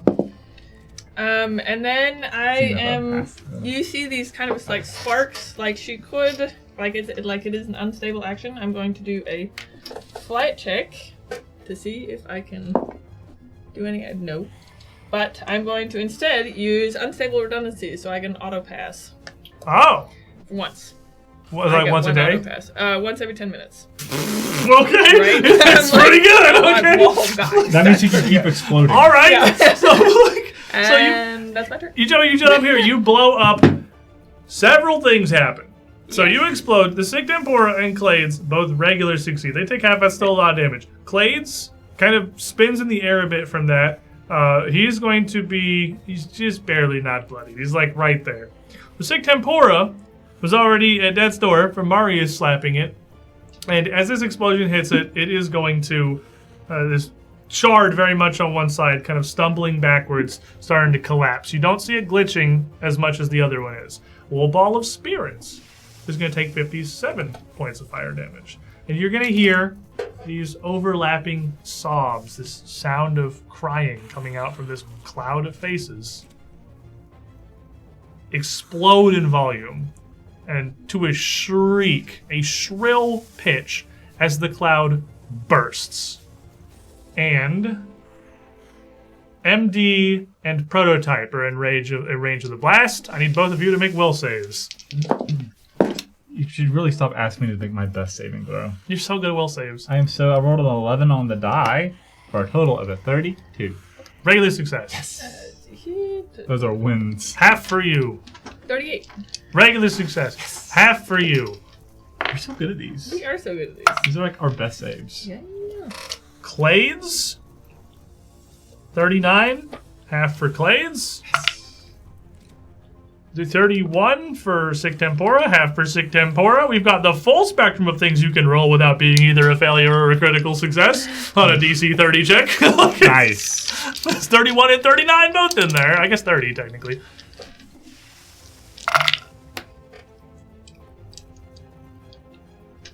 It's going to be 23 points of mental damage. So you two each taking half are going to take 11 points of mental damage each. Clades is also going to take 11 points of mental damage. He is now bloodied. The Sick Tempora on the ground that had just gotten burned is going to take 23 points of mental damage, and it is going to immediately jerk and convulse and pop I think we solved the into puzzle. kindness splinters. It does mental. Ooh. I think we solved the puzzle. Yes, but I have. That one is truly gone. I'm not able to do anything about it. Oh, there's another cloud ball. Huh? There's another cloud ball. What? Reginald. You said what about the cloud ball? Is the one that popped still there? No, it's gone. It's When super he gone. popped, when she popped It's the cloud gone. ball, that actually helped out the other ones. Yes, that killed the guy. Yeah, I killed the other one. It's mental damage. It does mental Huh, damage. after seeing to everybody else around it, Yeah, basically. including the other enemies. Fascinating. Okay, so what I'll do is The math. calculating. Smartest man in the room right now. Stop. Clades. I will. As I'm over there, I will, with my other hand, pull out my crossbow, devise a stratagem on the cloud Okay. thing. Do I need to move a little bit to get? I'll give it to you. Okay, cool. Because you do like tent flaps. You can kind of like, it's not and- going to stop a crossbow and roll. then I You will- can see it. Take a fire at it. Maybe. Maybe. Think about Pretty it. sure that don't hit. Okay. I'm pretty sure that's only that's 16 plus. That's 44. Okay, yeah, that's gonna crit. Yeah, that's gonna crit. Okay, And you did it. then my How crossbow are they immune to precision damage? is Yes.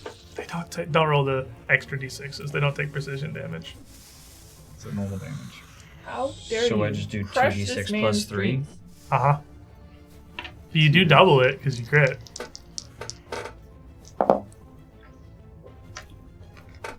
Is it 2d6 or 3d6? No, because crossbow. Oh, crossbow. Not Yeah, so it's just sword. one less d6. So it's 13. So it's still 26 damage. Because I critted.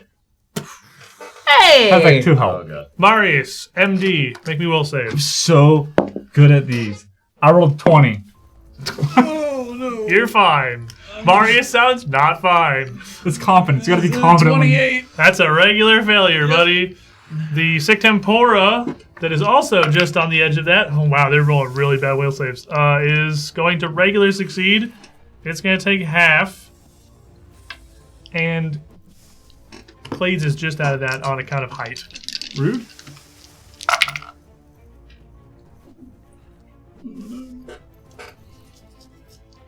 $25 points of mental damage to Marius. Nothing to MD. I'm too confident for mental damage. And 12 to the sick tempora, which you will see as it kind of recoils to this and staggers a bit.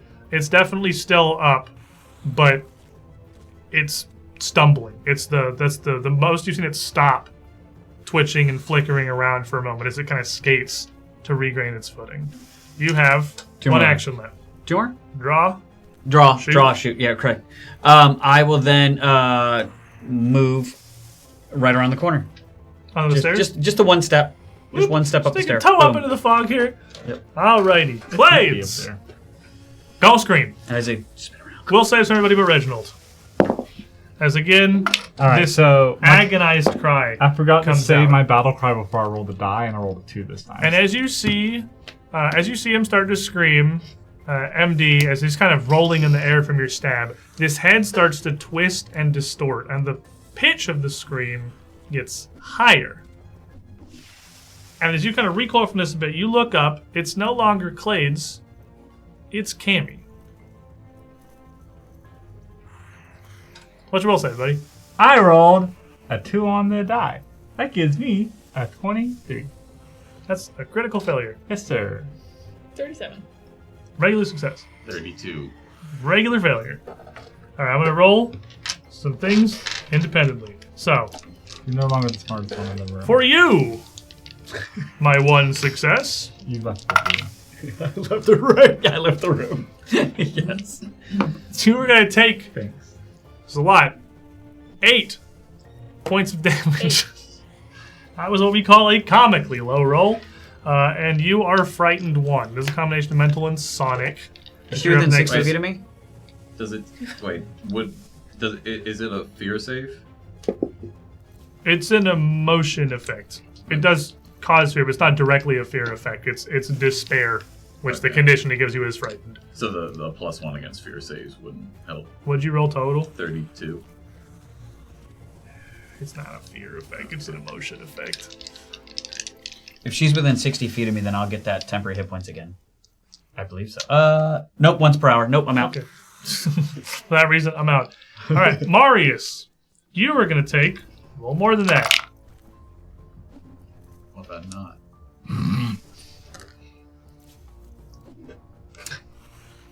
Oh, no. Why another roll?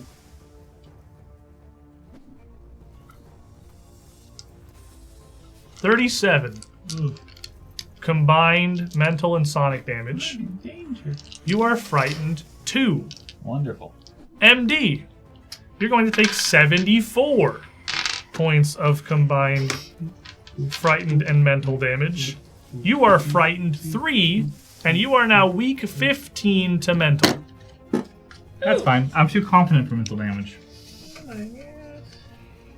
And after this scream, it's going to look around at, I guess, MD and Marius. How you two look? MD probably looks mostly okay, I'd imagine. I'm Bloody. Bloodied? I think bloodied is a quarter. Bloodied's half, Death Door is a quarter. Oh, I'm a death door then. You're a Death's Door? Then this flying head of Edelme, Cammy, is going to look down towards you, its face distorting in absolute agony, and you are going to feel that despair in yourself. Make a will save. Remember, the -2 to frighten does apply to this.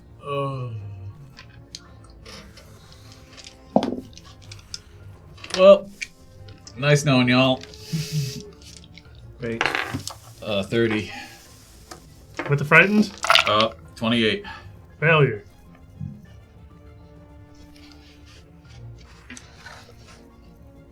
You are going to take 17 points of mental damage. Alright.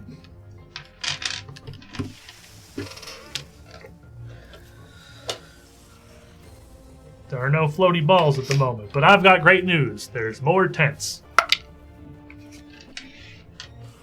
Just kidding. That's a tent that doesn't have one in it. No more floaty spirit balls appear this round. And we have one little fella who is still there. This sick tempora. Skitters kind of gains its composure and is going to rush over towards Reginald and slash out. Come at me, bro. 33. That misses, and as a reaction, a creature you devise a strategy on against, it's exploit blunder. Is it the critically fail? I can step. It says a creature you devise a strategy on against on your most recent turn fails or critically fails. Strike against you. By watching your foe closely, you can make the most of its mistake. You step. I don't know what step is. Steps move 5 feet. So you can just step back up the stairs further away from it, or wherever you want to go. Yeah, that's fine. Okay, that means he can't swing at you again because he's only got one action left. Okay, that's a really good reaction, actually. And he's going to skitter back towards the tent in the middle of the room. Gaming. And then he's going to go bloop. And suddenly, he's back by this tent next to Marius, whose turn it is. Okay. How you looking? Bad. Notably, his wounds did not heal that round. He did not recover. I'm hurting. We've got Death's Door and Bloody. Death's Door on the sick tempora, bloodied on Cammy's head. Afraid. Can I still run between the skittering monster and the tent? There's no like mechanic that you can't like move towards things you're afraid of. It's just like it's harder for you to fight effectively because the numerical penalty doesn't stop you from moving. Fleeing is a condition that would stop you from moving towards it. Okay, so I'm afraid, and I also see that this head now looks like Cammy, so I know that MD is not going to be handling this well. I'm going to take a deep breath. I'm going to run up to get next to MD, and let me think if there's a strategic reason I should pick one square over the other. I'll do the one that's one diagonal away. Diagonal, north or south? South. All right.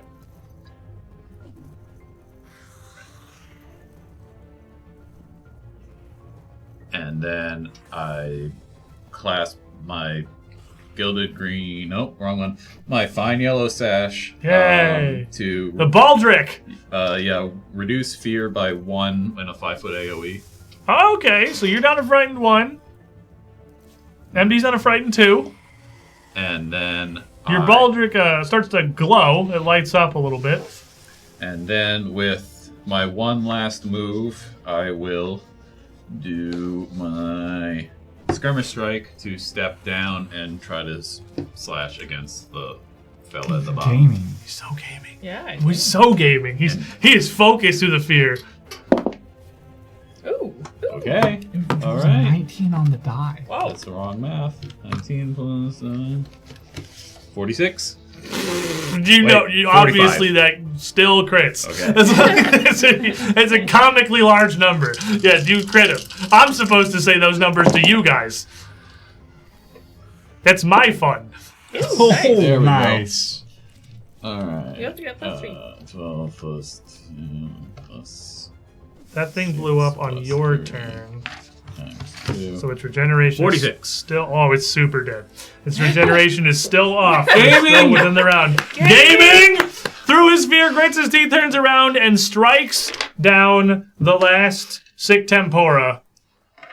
just the flying head of Adelme up above you, MD. Bloodied, injured, dripping down these 20 feet. Her blood is sprinkling down around you, spraying across the tent, her face distorted in pain and anguish. Your turn, sir. You are frightened too. My first action of the turn, I am going to, as all this is happening, MD is going to like get a piece of rubble on his foot and just kick it up to it. That's going to be an opportunity. That's going to create opening. Flat-footed. Yeah, now it's flat-footed. It's flat floating. Something. And it's still really high above me. This sucks. I wish I had Trey here. We could do some cool stuff like jumping off each other's shoulders and like being best buds. The Tower of Power. Yeah, but that's not here. So I'm going to just jump and try to stab it again. Okay, you have the quick leap, so you can just do it from standing. Yeah. Your athletics is a billion. I'm not going to make you roll to jump 10 feet in the air. Frightened 2. I rolled a 1. Yeah. Yep. You can't bring yourself to hit this thing that looks like Cammy. So angry. There is a lot of cursing I cannot say on stream. You rolled a -1. I rolled a -1. Prototype. Generally, I actually see Marius walk over and go over to MD and do a little dance, do a little jig. And it actually helps MD. He does seem to be more angry than frightened. So that's good. Although his waving of the stick and the jumping don't really work. I kind of look over at Marius. Bigger stick. And just take a little bit of a breath. I don't breathe. I also don't look at things, but you know it works. It's the idea of it. A little New York in there? I don't do it. Look, this is what Forget happens. about it. Yeah, Forget about it. And then I'm going to just straight... I think it's a bit offensive that this thing would turn into a mimicry of... Mimicry? Mimicry. You got it right. You got it right. Okay. You're Mimitron. I read these things sometimes. I'll start coming up with stuff. And I'm just going to kind of try and stab my hand right through. You are in melee range of it, so yeah, you can. Yes, I'm going to try and stab my hand like just right through this. Okay. Like, You can attack roll. It's just flat-footed to you, right? Yeah, it's okay. just fine with me. natural 20. Me. Don't you look like my creator? Okay, well you're Straight through. MDM of obviously prototype flying here just the hand just shoots straight through Adelme's skull. Good. What's my crit overdrive 6? Crit. That's pretty. I mean, it's got to be pretty good nowadays. Huh? I hardly ever hit with just like doing things. What do you need? D8. I didn't actually. Because I think you have the automaton pincer, so it should be like a pretty good hit. It is. Overdrive success. 2d8 plus 10 plus 1d6. So that is 13 plus 10, 23 plus 1d6. 26. 5. 28. 28 doubled. 56. 56. What happens? That's a huge hit. Yeah. Okay, yeah. So yeah, basically And you also, we're both... it's literally your turn where its regeneration turns back on. Excellent news. So, But yeah. right now, it isn't. So what happens? Yeah, so I basically am honestly just a bit revived after seeing some of the fear leave MD and just offended at this thing and just stabbed straight through the head. And you can see the end of like prototype has very pointy fingers and it just goes straight through. It kind of gets stuck on my hand. Shake it off and it falls down to the floor. This dead hand of Cammy just splats like a rotted gourd on the floor next to you, MD, as you're And I stomp it. gone. As you crush this thing entirely, it doesn't splatter. There's no blood or brain. It shatters.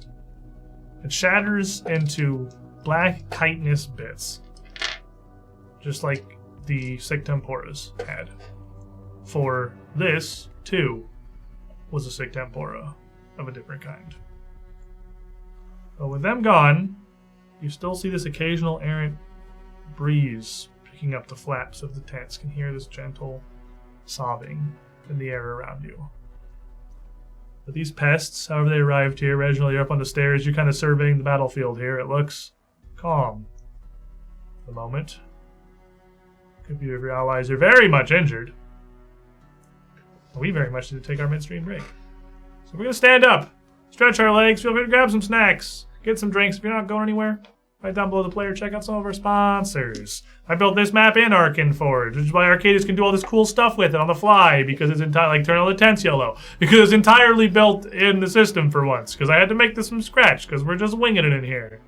Don't go too far, there'll only be a timer on screen for the next 10 minutes. You're not going to miss any content, though. Take care of yourselves. We'll be right back.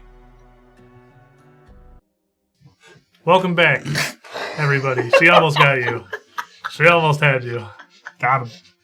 Peek behind the curtain. Like 1 second before the camera came on, Bryn said, "Brett, you're bringing us in," and I'm pretty sure I was like, her. All right, here we go. We're doing it live. Welcome back, everybody. I'm a scared man and a scared fox man. As we left off, we had survived yet another battle in this strange reflection of the asylum, and Nebula 315 had given MD a hero point. What do you got, buddy? How you doing? How you doing? How you doing? I'm doing good. Thanks for asking.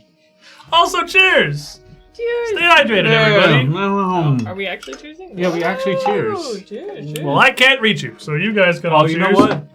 I have So some sort of table- clear substance in Pretty here. close, honestly. You both have pretty We're long about like arms. We're close. 6 feet You're from almost each other. there. You're like this close. Long table. It's water. We are, So it was a clear substance. I imagine, looking for an opportunity to treat our gratuitous wounds. How many hit points would you say you have right now, Marius? Somewhere between 28 and 30. That's not okay. It's not quite as low as I thought. 29. That's, Was that right? that's a great guess. It's probably close. But pretty injured. How about you, MD? I would have to say, There's a direct number. if I had to give it a number, a digital value, 106? Ooh, that's pretty low for you. Close, like, around there? But let's go back around before we get into that, before we pick up the pieces here and patch up the wounds. Let's go around the table and reintroduce ourselves. I'm Marcus. I play Marius, a Ghoul Dwarf Ranger, who is very hurt again. I don't know what I just witnessed. Picking up the pieces and putting myself back together. Oh, Like a okay. transformer. Okay. Hello, I'm Bryn. I play prototypes. Our automaton. Inventor, by the way. I Automaton, don't think that part automaton. ever comes out. Oh, But- yeah, I'm an inventor. I've been invented, if that counts. She invents explosions. Automaton inventee. Inventee? Yes, I think that's probably more accurate. I am Colby. I play MD, the full-blooded orc rogue. I about said ranger. There's a reason to look at the paper. Oh, my name is Brett. I play Kitsune, which is a fox guy man thing. And I play Reginald, sagacious fox. And I figure everything out easily. He's so smart. So Huge brain. Three of you are in the center of this cafeteria, occasionally watching the flaps of these tents scattered around this impromptu campsite blow in an unseen wind. You can hear these gentle, muted sobs coming out from around you. Reginald, you're on the stairs, the edge of this yellow mist that's rolling down, looking at your very injured team in the distance. You're probably not feeling fantastic either. I'm not. I'm 79. With Cammy missing, you can still feel she is above you, almost directly above you now. Above you and maybe like a cafeteria's length to the northwest, but close. That's A cafeteria? Measurement. Yeah, I was gonna say cafeteria is a way to measure. I Well, that's the measure room things. we have, so that's what we're I going with. measure things in the lengths of me, so I said That's- that's like I two don't know, Colbys long. It's about like One cafeteria is 2 Colbys? No. That's What are you eating? The closet? I am 13 feet tall. A slightly bigger closet? A walk-in closet? You all are pretty hurt, and you don't have access to her magic. You do have Reginald, fortunately. Yeah. But this is kind of a lot for you to deal with by yourself. Yeah. I mean, I will do what I you can. What are you setting up right here in the middle of the cafeteria? We could. You want to maybe just like clear out the biggest tent and go inside, and then I can kind of maybe help take care of you guys. And myself, I need it as well. Can go back either into the stairwell or just go back into the guy's office. This is like change is weird, so maybe that's there. Probably, it's probably there, but like it could have been a different time now that we've gone to. I mean, we're here. We could just check inside one of these big tents and then just go in there. Do it right here in the open, and then we can see any threats approaching us. Oh, all right. That's also a good strategy too. I was just gonna try and hide, and then we could just.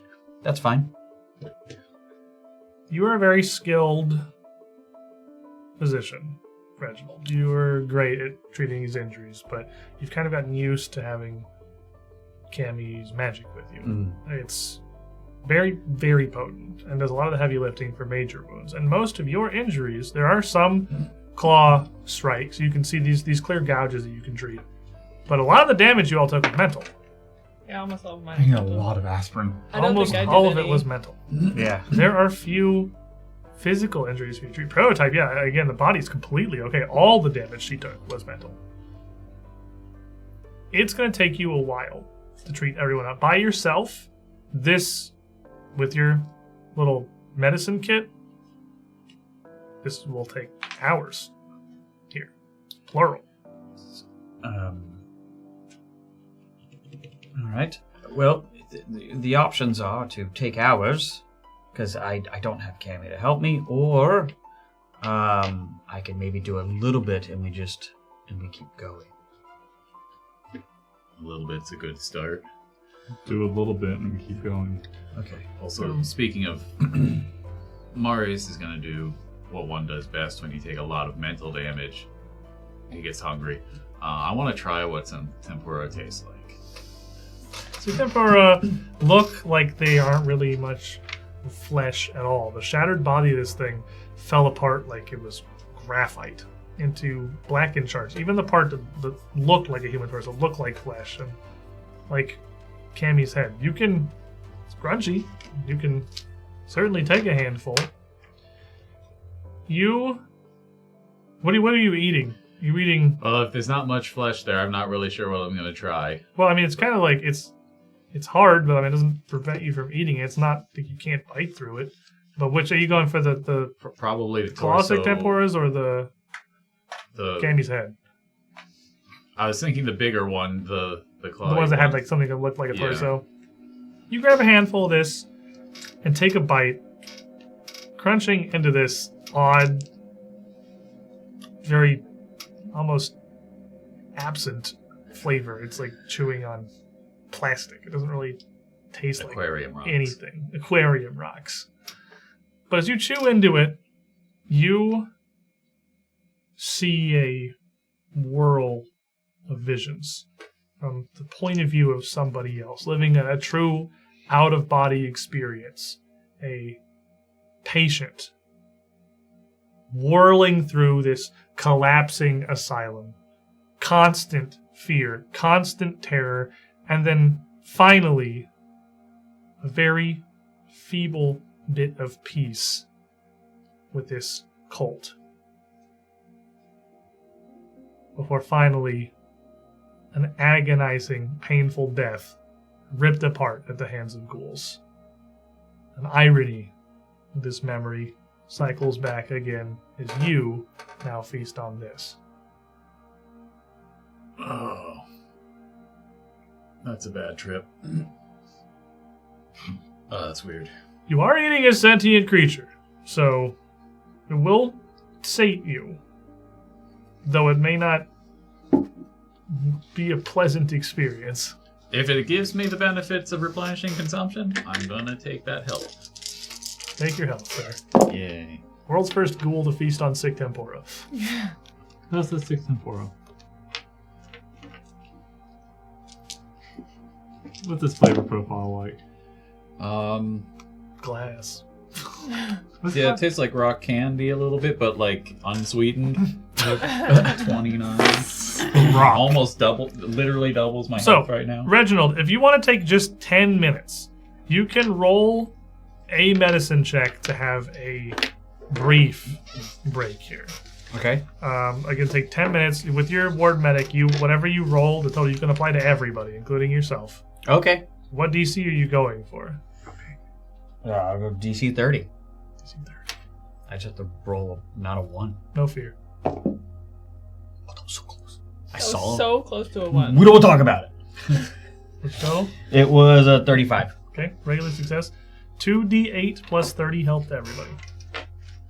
Oh, you're giving me that for everybody. That's 2d8 how plus medicine 30. works. That's just the actual mechanic. Okay. So, Well, 2d8 plus whatever you modify, that's the base. Then you have your investigator stuff that makes it higher than that. so you want me to? I get the free basically battle medicine for everybody, kind of? Is that what you're saying? Battle medicine is literally the same as your 10-minute tree wounds. It's just you can only do it once per person. Got it. However long you can do it as a forensic investigator. So then I it's know actually, the base is 2d8 plus 30 for the Yeah. medicine check, and then you add whatever you add to that for your so investigator. I've for the DC 30 is 2d8 plus 54. Okay, 2d8 plus 54 to everybody then. Okay, so then that is everybody gets 6 plus 50. So everybody gets 60 HP. Oh, wow. And that is a treat wounds, right? It's a tree wounds. I get an additional 5. 60 actually. just brings me 60. I have something I'm for looking that as well. Feeling a lot better. That is just 10 minutes of Reginald doing his best to patch up the worst of everyone's injuries. I get another 14. Definitely helpful. Okay. Definitely still very injured. And that doesn't count as my in battle. That's not your battle medicine. No, that took 10 minutes. So you can always do Love that. that. Thank you, Reginald. If you want, this is you do this in the middle of the cafeteria, still hearing these errant sobs and seeing these flaps blow in this breeze and this movement, but nothing else emerges. Nothing comes after you during this short rest. Can I get some kind of read on the errant wispiness? Is it just like, Make me a. Truly is just oops all occultism in here. Yeah. Look, it's not my That's fault the entire that campaign. spirit and aberration and astral and ethereal are all occultism. So it's like all the not undead things are just occultism checks. They gave extra planar to occultism. It's all occultism. It's all horsemanship. It's occultism all the way down, man. Okay, Well, okay, some extra planar. It's Religion. only is religion. 32. 32. Those were not a creature. That mechanically would be a hazard. It was a manifestation of the sorrow, of the grief that was experienced here by everyone during the fall. Not just the cults, but also with the hands of the cults, the apostles and Orpiment that MD and Marius had met. It was manifesting as these physical balls of sorrow. And since you can hear the sounds and you can see the breeze still blowing around, the haunt is still present, but it doesn't currently seem to be active. Can I think of any way to get rid of a haunt of some sort? Do I really beat it? What was your total? 32? 32. This is something that you could either very literally attempt to exercise with religion. It is a very literal haunt. But beyond that, you could use society to attempt to basically calm these spirits down, to try to temper this emotion that they're feeling. You don't know how long it will be until it flares back up again. Or not society, diplomacy, sorry. Diplomacy or society? Religion or diplomacy are the two options. Oh, I like society. That's okay. Maybe I'll do diplomacy. I'll kind of wander around. You can also have anyone help you too, because Yeah. you can. I could Oh. It doesn't have to be you exercise it. specifically doing You just it. exercise it. Excellent. I'm very good at all of those things. Okay. I will talk. I'll be looking around. As I'm looking around, I will kind of be. You can see her just slightly recentering, trying to. She looks a little not unstable, but she could use a little recentering. So as I'm looking around, I'll kind of have a running dialogue of how I think this, like just observation, about what is happening around the room. I guess that is a problem. It does seem rather morose. I can try to do something about it. Maybe Marius can do a dance. Marius' dancing is very good, but he's very injured right now. I don't think I'd be able to particularly good at exercising or exercising. You did relieve some fear, and I was impressed, albeit reluctantly. That's just this fabulous sash. It do be fabulous. I'm just gonna. Can I see the daggers? The Nepis daggers. Who's want to keep treating their wounds? Yeah, I can do that. What is it that we're dealing with? As I've been treating. So I assume, this is happening as during the 10 minutes where you're... the depression in the room.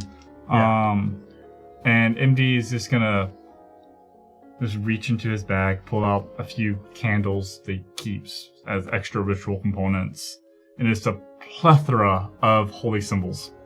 Like, he has his daggers. He gotta say plethora. He has his daggers. He has the symbol of Shelyn that he got from the asylum, and there's like a few other odd ends in there that he's picked up. Just he's seeing it, he kind of grabs it. You never know when you're gonna need a god. You just never know which god you're gonna need. He reaches into his bag of gods and pulls out his "Please help me" kit. None of them's answered. None of them answer my call. It's really funny. So, I'm gonna attempt to exercise them. All right, what rank are you? Master. Master religion. Okay, well, I thought you were pretty high. Yep. Let's see. Yeah. Okay, so my good friend Nebula once taught me to exercise Ghost. You have to be confident, and I wasn't confident enough in this exorcism. I have to show confidence and ask these ghosts, "How you doing?" But Nebula, thank you for this reroll. A lot of spirits of Brierson Asylum. How you doing? There's a 16 on the die. Dramatically 16 times higher. 38. During the 10 minutes where you are being treated by Reginald, you kind of pour these symbols out. You look them over. You know the master in religion. You know assortment of funeral rites. And you would also know that, as odd as this situation seems, like hauntings exist, ghosts are a thing, spirits are there, and quite frequently a proper ritual of death, a proper laying to rest, is able to solve a truly impressive amount of problems. Like you said, you don't know which one. So you can go through several of them over this time while your wounds are being stitched up and your obvious choice is Pharasma. Mind salved. It's a good one to start with for sure. But getting through these litanies, the breeze that's blowing across the tents starts to become more intense. It starts to blow harder. It starts to blow all of the tents at once until right about as Reginald is starting to wrap up here, it's like there is a wind pushing out from where you are at the center of the room, blowing the flaps of all of these tents up against the pipes and errant bits of board that they've used to construct the frames. And then all at once it just stops. The room lays still, and the room lays silent.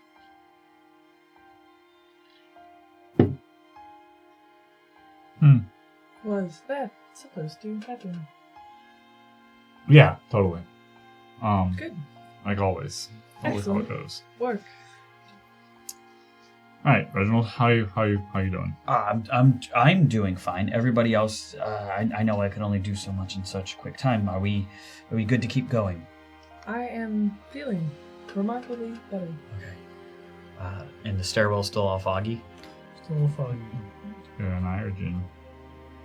What? If you want to work on your wounds longer, you could stay longer, but I think it'd take about 2 hours to get everyone back to full.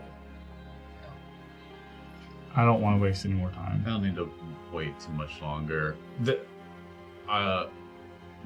Moving about a little bit, does anything about the arrangement of the room seem similar to how it was when we were actually there? Because I feel like there was exactly like it was when we were there. This is there a medical tent still? near the back. There is. There is the tent that was set up where Dr. Ren Elborn had the entry to that kind of side room where he was set up actually treating people. You head over there while Reginald's kind of looking at the fog on the stairs here and considering what to do, talking with MD, and poke your head in. It's dark. You have dark vision, of course, but the color bleeds out from this room as the only light again is still just coming into those western windows. You can see in here are ruins. There's more of these bedrolls, more of these cots they set up, but the supplies that are scattered around seem empty, forgotten. Old vials with nothing in them, spent syringes. There's some basic supplies like gauze and medical tape, but no potions or any miracle cures.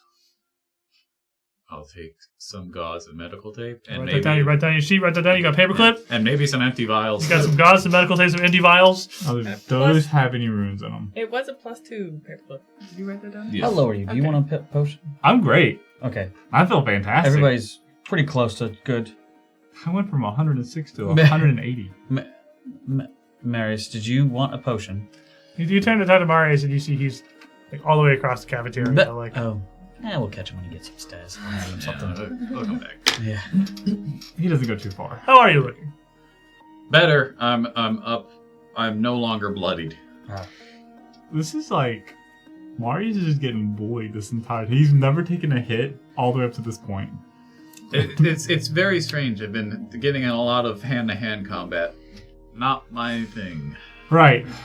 So if we're not going to waste any more time down here, I suggest we go upstairs. Yes. Is the fog a concern? No. Great. I thought it looked ominous. Oh, it looks ominous. Confidence. Confidence is key. Just go in, kill the thing that's spitting out the smoke, and it goes away. By the way, Prototype, I meant to say, thank you for not blowing me up. You are welcome. Thank you for alleviating the fear in MD. Anytime. MD, you head upstairs? Yeah. Yeah, I'm heading up the stairs. As you say, this MD starts up the stairs, just confidently walking into this fog. Yep. Very much Right behind akin him. to what you'd already done back in Briarstone Asylum when you first awoke. When you first awoke as the Echo, or whatever you are now. You move up the stairs to a second landing. At this point, you can just barely see the next step on the stairwell in front of you as you ascend up to the second level. You can feel you're on the same level as Cammy now. Group moving behind you, you have to kind of huddle close to not lose sight of each other. The fog is thick at the top of the stairs. You can't see the halls around you. You can't see where exactly to go. It's much thicker than it was originally, blindingly so. But you can sense the direction that Cammy is, and that she's not far. Maybe Before we got into this whole blind thing, I handed you a potion that was 3d6 plus 18. Just because I was like, we can't see right now. Which potion? That makes a difference. if it's D6s, it's a potion. It's an elixir. Okay. D8s are potions. Or am I backwards on that? No, you're right. Okay. I Elixirs are was like, D6s. D8s is potions, D6s is elixir. That's the one you can have. I have 18 anti-plagues. 18 anti-plagues. Wait. You want 18 anti-plagues? Would 18 anti-plagues help? Yeah, maybe. I which level would that one be? think it's a moderate. It was just one of the potions you said for me 3d6 to add plus to 18 is my a moderate inventory. potion. So it screams moderate to me. Yeah, that's got moderate potion. Yes, it's got moderate energy, moderate I'm not elixir going to of drink life. it just yet, but I'll keep that. Thank you. You kind of have to, like, literally hands out in front of you, making sure you're not going to run into a wall or something. But you one in front of the other, step across the tiles of Upper Briarstone towards Cammy. She's maybe 50 yards from you. The group follows you as you must be moving down a hall that you can't see. There's no walls in view, no doorway that you pass through. It must just be a major connecting area. Briarstone is kind of like that. A lot of its adjoining sections are pretty wide. There's a lot of staff and a lot of patients that had to move around.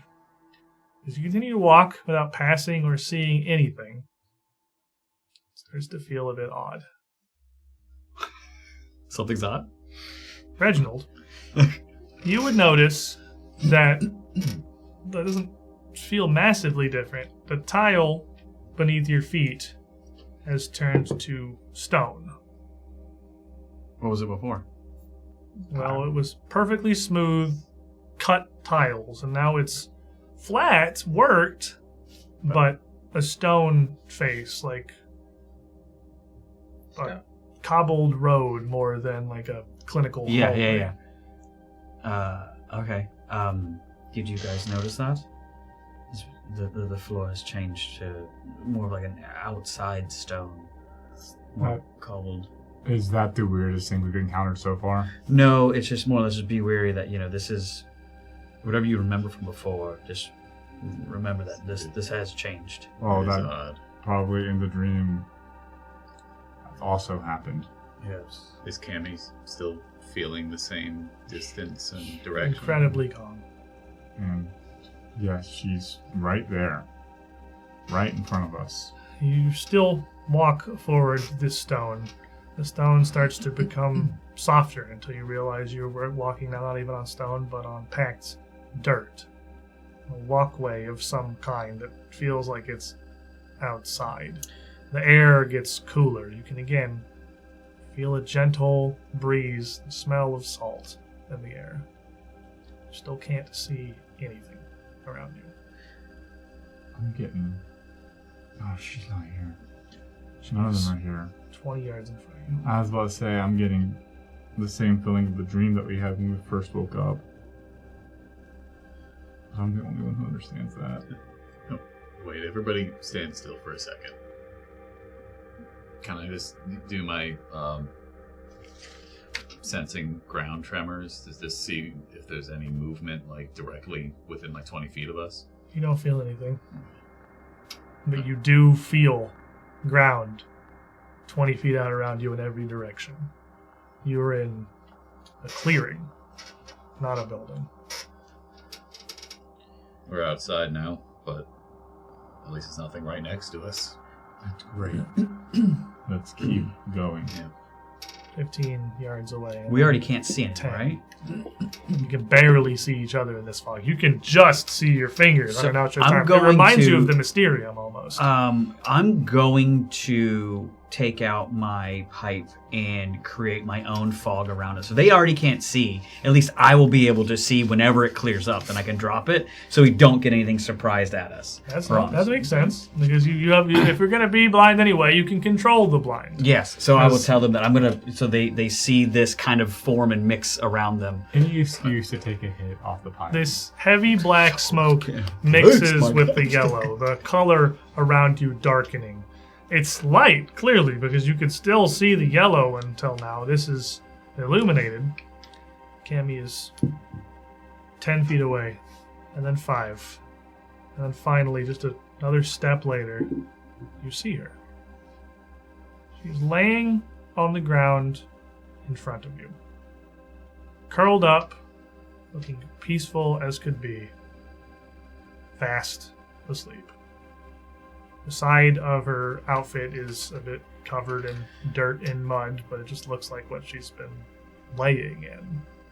A little of it's matted into her hair and her pigtail on one side even. It looks like she's been here for a while. You took some time to heal yourselves, but not that much. It's only been 15 minutes tops since you saw her. I will reach down and press a finger against the side of Cammy's head, and I will infiltrate her dream. Okay. As you lean down, you reach. As Prototype does this, there is a rush of air, and the fog retreats back around you. Reginald, you can see that it's just your cloud now, and there's about a 20-foot clearing around you. The only thing that you can see is a bit of cobblestone, like roads around, but you're in a patch of dirt near the edge of that. And at the very edge of your view, maybe 15 feet away, you can see what looks like the side of a low stone fountain. In keeping this up, Reginald will actually just step out to where they're out of it, but I will actually keep it up so I have it going for myself. Okay. As this cloud retreats, the rest of you would see this square that you're in. You, prototype, reaching down, don't feel anything. You do hear a voice. She's sleeping. Not, well, sort of sleeping, in a sense. Well, we all are, I suppose. And a figure, a silhouette from next to this fountain, approaches out from the mist. It's a man with white hair pulled back and a ponytail. Makeshift yellow robes around a very thin and frail body. His eyes are wide. You can even in the silhouette see his head twitch a bit. His eyes never really settling on anything for long as they shift back and forth. A face that two of you would recognize as overzealous. You've never heard him speak. Everything you've ever seen of his patient files Just a creepy looking dude. always been mute. But we all have to sleep. No one can stay awake forever. And he approaches within about 3 feet of her. Real close, just looking down. His hands folded in front of him. Almost bolt upright, walking forward. And step between him and her. I know you. Both of you. I remember you. You're from my dreams. Right? There were others, but not you. As he looks across Marius and Prototype. Yes, that's right. We know you. She has linked these together. She dreams the same dream. I see it in her face. Even now, she dreams the same dream, a shared dream that she has shared with everyone. You see it too. You must. You're here, all of you. She is not currently dreaming. I've checked. She is. We all are to some extent always sleeping and waking. It's hard to define, but her dream, it's here. It's everything I've seen. It's not my dream, it's her dream. She gave them to me. Prototype is quite confused. So Prototype is going to shift a little bit. Just, not physically, but just like you can see just a slight shift of her being, like her presence. And I'm going to try and get into a daydream trance to see. I'm just trying to figure it. Like, it's just weird. It's weird to be talking about a dream to someone who. Okay. Do you have to do anything to get into a daydream trance, or can you just do it? That's just one action. But Okay, so was this trance do for you? Nothing really. It gives me one It just- plus one will, and then -1 perception. Oh, so you're kind of seeing.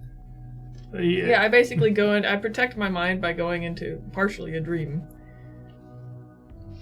He still looks across to you for a second, but he seems disinterested. He looks back down to Cammy on the ground and up to MD standing between the two of them. I mean, Xandalus himself isn't a threat. No. It's the things he dreams of. I can protect you. I know how to keep them at bay. I know how to stop him. The tattered man. Yes, you've seen him too. You're in her dream. We all are. During this conversation, MD is going to turn around and sit down on the ground next to Cammy and just kind of prop her up and start wiping the dirt off her face. Right. This is his dream too. Yeah. Where is he? He is wherever he wishes to be. He's crossed the boundary as well. He knows that we all dream awake, asleep. It's fuzzy. He could be here, he could be there, he could be in her, or you, or any of us.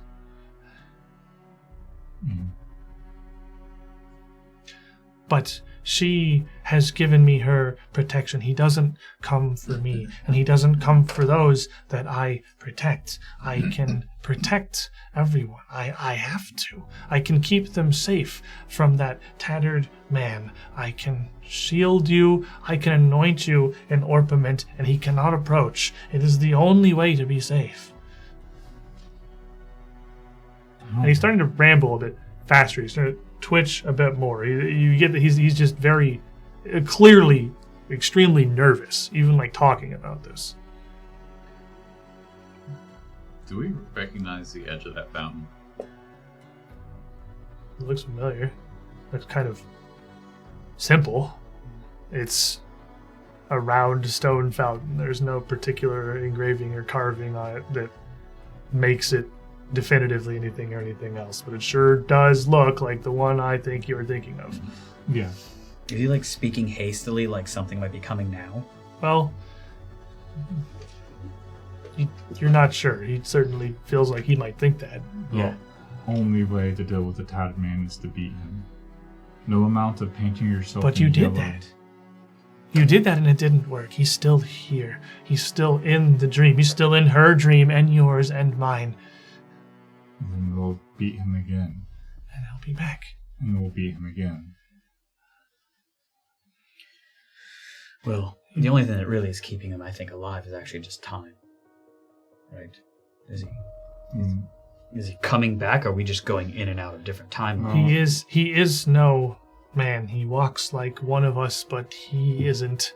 He sees too, like I do, all dreams together. He connects them like a patchwork, sews them up in one big quilt.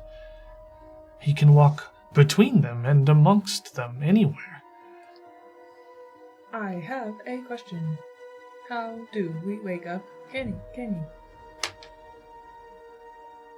I can wake her. Excellent. I have her dream. I can wake her. Is that not what we are aiming for? We do need her awake. I mean, that's what we need. Yes. Exactly. Xandalus himself was never a threat. Yes. And he kind of leans over and looks down at Kimmy's body and moves to kind of shuffle around MD. You'd let him? Mm-hmm. He's just an old man. You can't force past you if you don't want to let him. I'm on the ground looking. Drops down to his knees next to you, looking down at her, looking up and down her body as you're cradling her head and just kind of brushing off the mud. I can bring her here. I can bring her into a shared dream together so she can explain everything.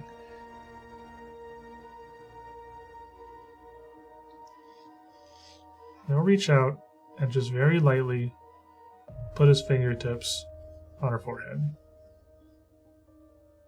And as he does, you feel Cammy shudder. Her whole body, like, involuntarily convulses. And Xandalus' eyes immediately roll back in his head, and he falls over, laying there in the dirt and the mud next to her. He doesn't immediately move.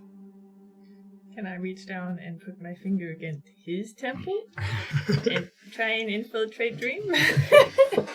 You dream. You touch Xandalus, and immediately you see a face flash in almost the full of your vision. A bloody maw of jagged teeth, yellow tatters wrapped around the head, all its features hidden. This face just jumps in front of you, and you just jolt back from Xandalis. Do not infiltrate this one's dream. It Or- is not pleasant.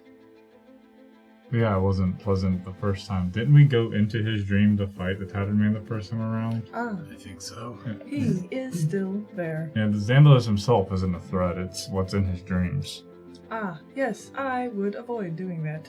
It was spooky. Well, he did just say that he could be in any of us, and He the was fact that in as him. soon as so he could. Should we kill this man? No. Are you sure? Yes. Are you super You see sure? the light streaming down through the fog Yes. start to lose a little bit of the yellow hue. Above you, it starts to open up. You can see the stars in a night sky. You can see a full, heavy moon hanging so low towards the horizon. It looks huge, gigantic. The fog around you starts to thin as well, revealing a small town. The town on the edge of a bay with which you are becoming entirely too familiar. It's Thrushmore, and yet it isn't. It's a Thrushmore simultaneously locked and cut adrift in time and space. A village that almost once existed. You can see the little silhouette of the Stella in the distance, poking up where the park will one day be, where the hill of Iris Hill Manor will one day be. Down on the outlying island, one day to be covered in small docks and piers. You can see these old buildings all around you. These simple thatched roofs and patched walls. You can see the fountain in the middle of the Thrushmore town square, exactly how it was in that time of old. And you can see you are not alone here. Down the road, what must be the direction that you had come from, the road leading away from the bay, out towards the edges of town, 30 feet back, is a figure. A man 6.5 feet tall, head to toe, bound in ratted yellow tatters. A razor in one hand, with a knocked and jagged blade. Standing there in the street, his head cocked, a universal look of almost confusion. The Tatterman looks across the group of you and raises a hand with a finger to point towards MD and Edelmay. I killed you.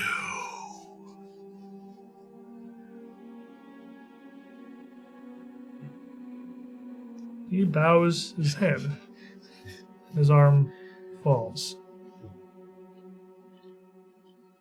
And he puts his hand up to his face. You see his fingers curl around some of these rags as he pulls them aside to reveal a bit more of his visage. He looks up, his face no longer so scarred and pale, but his features sharp, his eyes focused. All considered, honestly, he's a very average-looking man. You look at the face of Easy, looking towards the group of you. How are you guys even here? Why would you come here?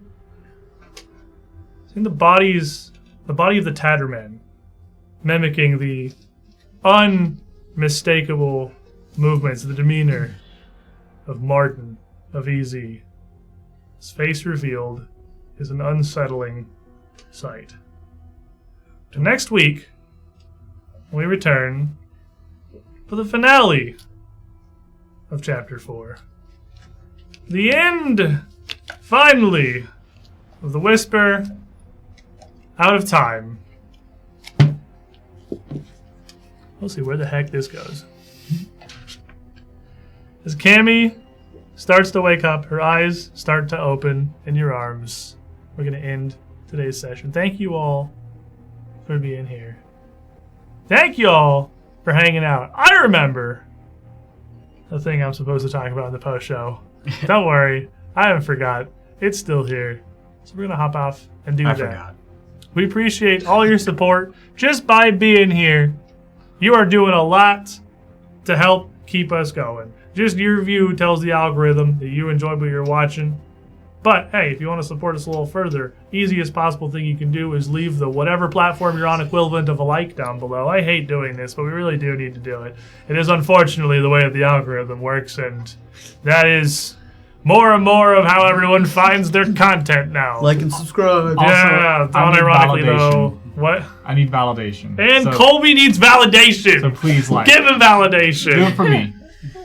If you want to support us a little bit more, after every one of these episodes, what we're about to go do is record our post show. Anyone supporting us on Ko-fi or Patreon gets access to that. Usually comes out a couple days after the episode. We've got them every week for this and for secrets. Speaking of secrets, guess what's on Wednesday?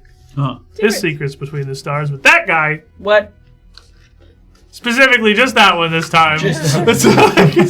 It's Marcus on his own doing a solo show in space. And also, there's like 5 other people there. But it's him by himself mostly. Yeah. I'm just like, are we just sending Marcus up to space? Are we just shooting Yes. just him up into a We're going to rocket? record it live. Nice. It's in my backyard. I built it myself. I'm Okay, just this going is to be legal. in Totally space legal. alone and crying. It's not secrets this week? Just kidding. All right, That's a Corey's secret. still guys. I'll be gone I was until gonna next say that weekend. too. We're actually the next show. Yeah, that's right. I thought Corey was back in time for secrets. No, he's not back until like Saturday. So, it's actually us. Just kidding. I lied to you. No secrets this week. But Strange Aeons finale next Sunday. It's just Marcus in the room by himself. It is actually just Marcus in the room by himself, and we're also not going to stream it. Yeah. But you do have to be here. I don't want to face that traffic. So enjoy your Thanksgiving, everybody. Afterwards, come watch the finale of the Strange Aeons season. It's going to be pretty cool. I think this particular... I've done this before. Well, this is probably fine. It's Yeah, probably we've fine. fought this guy before. It's probably fine. easy.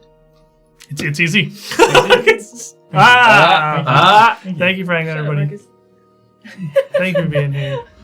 Good night, everyone. Until next time, stay safe. Stay safe.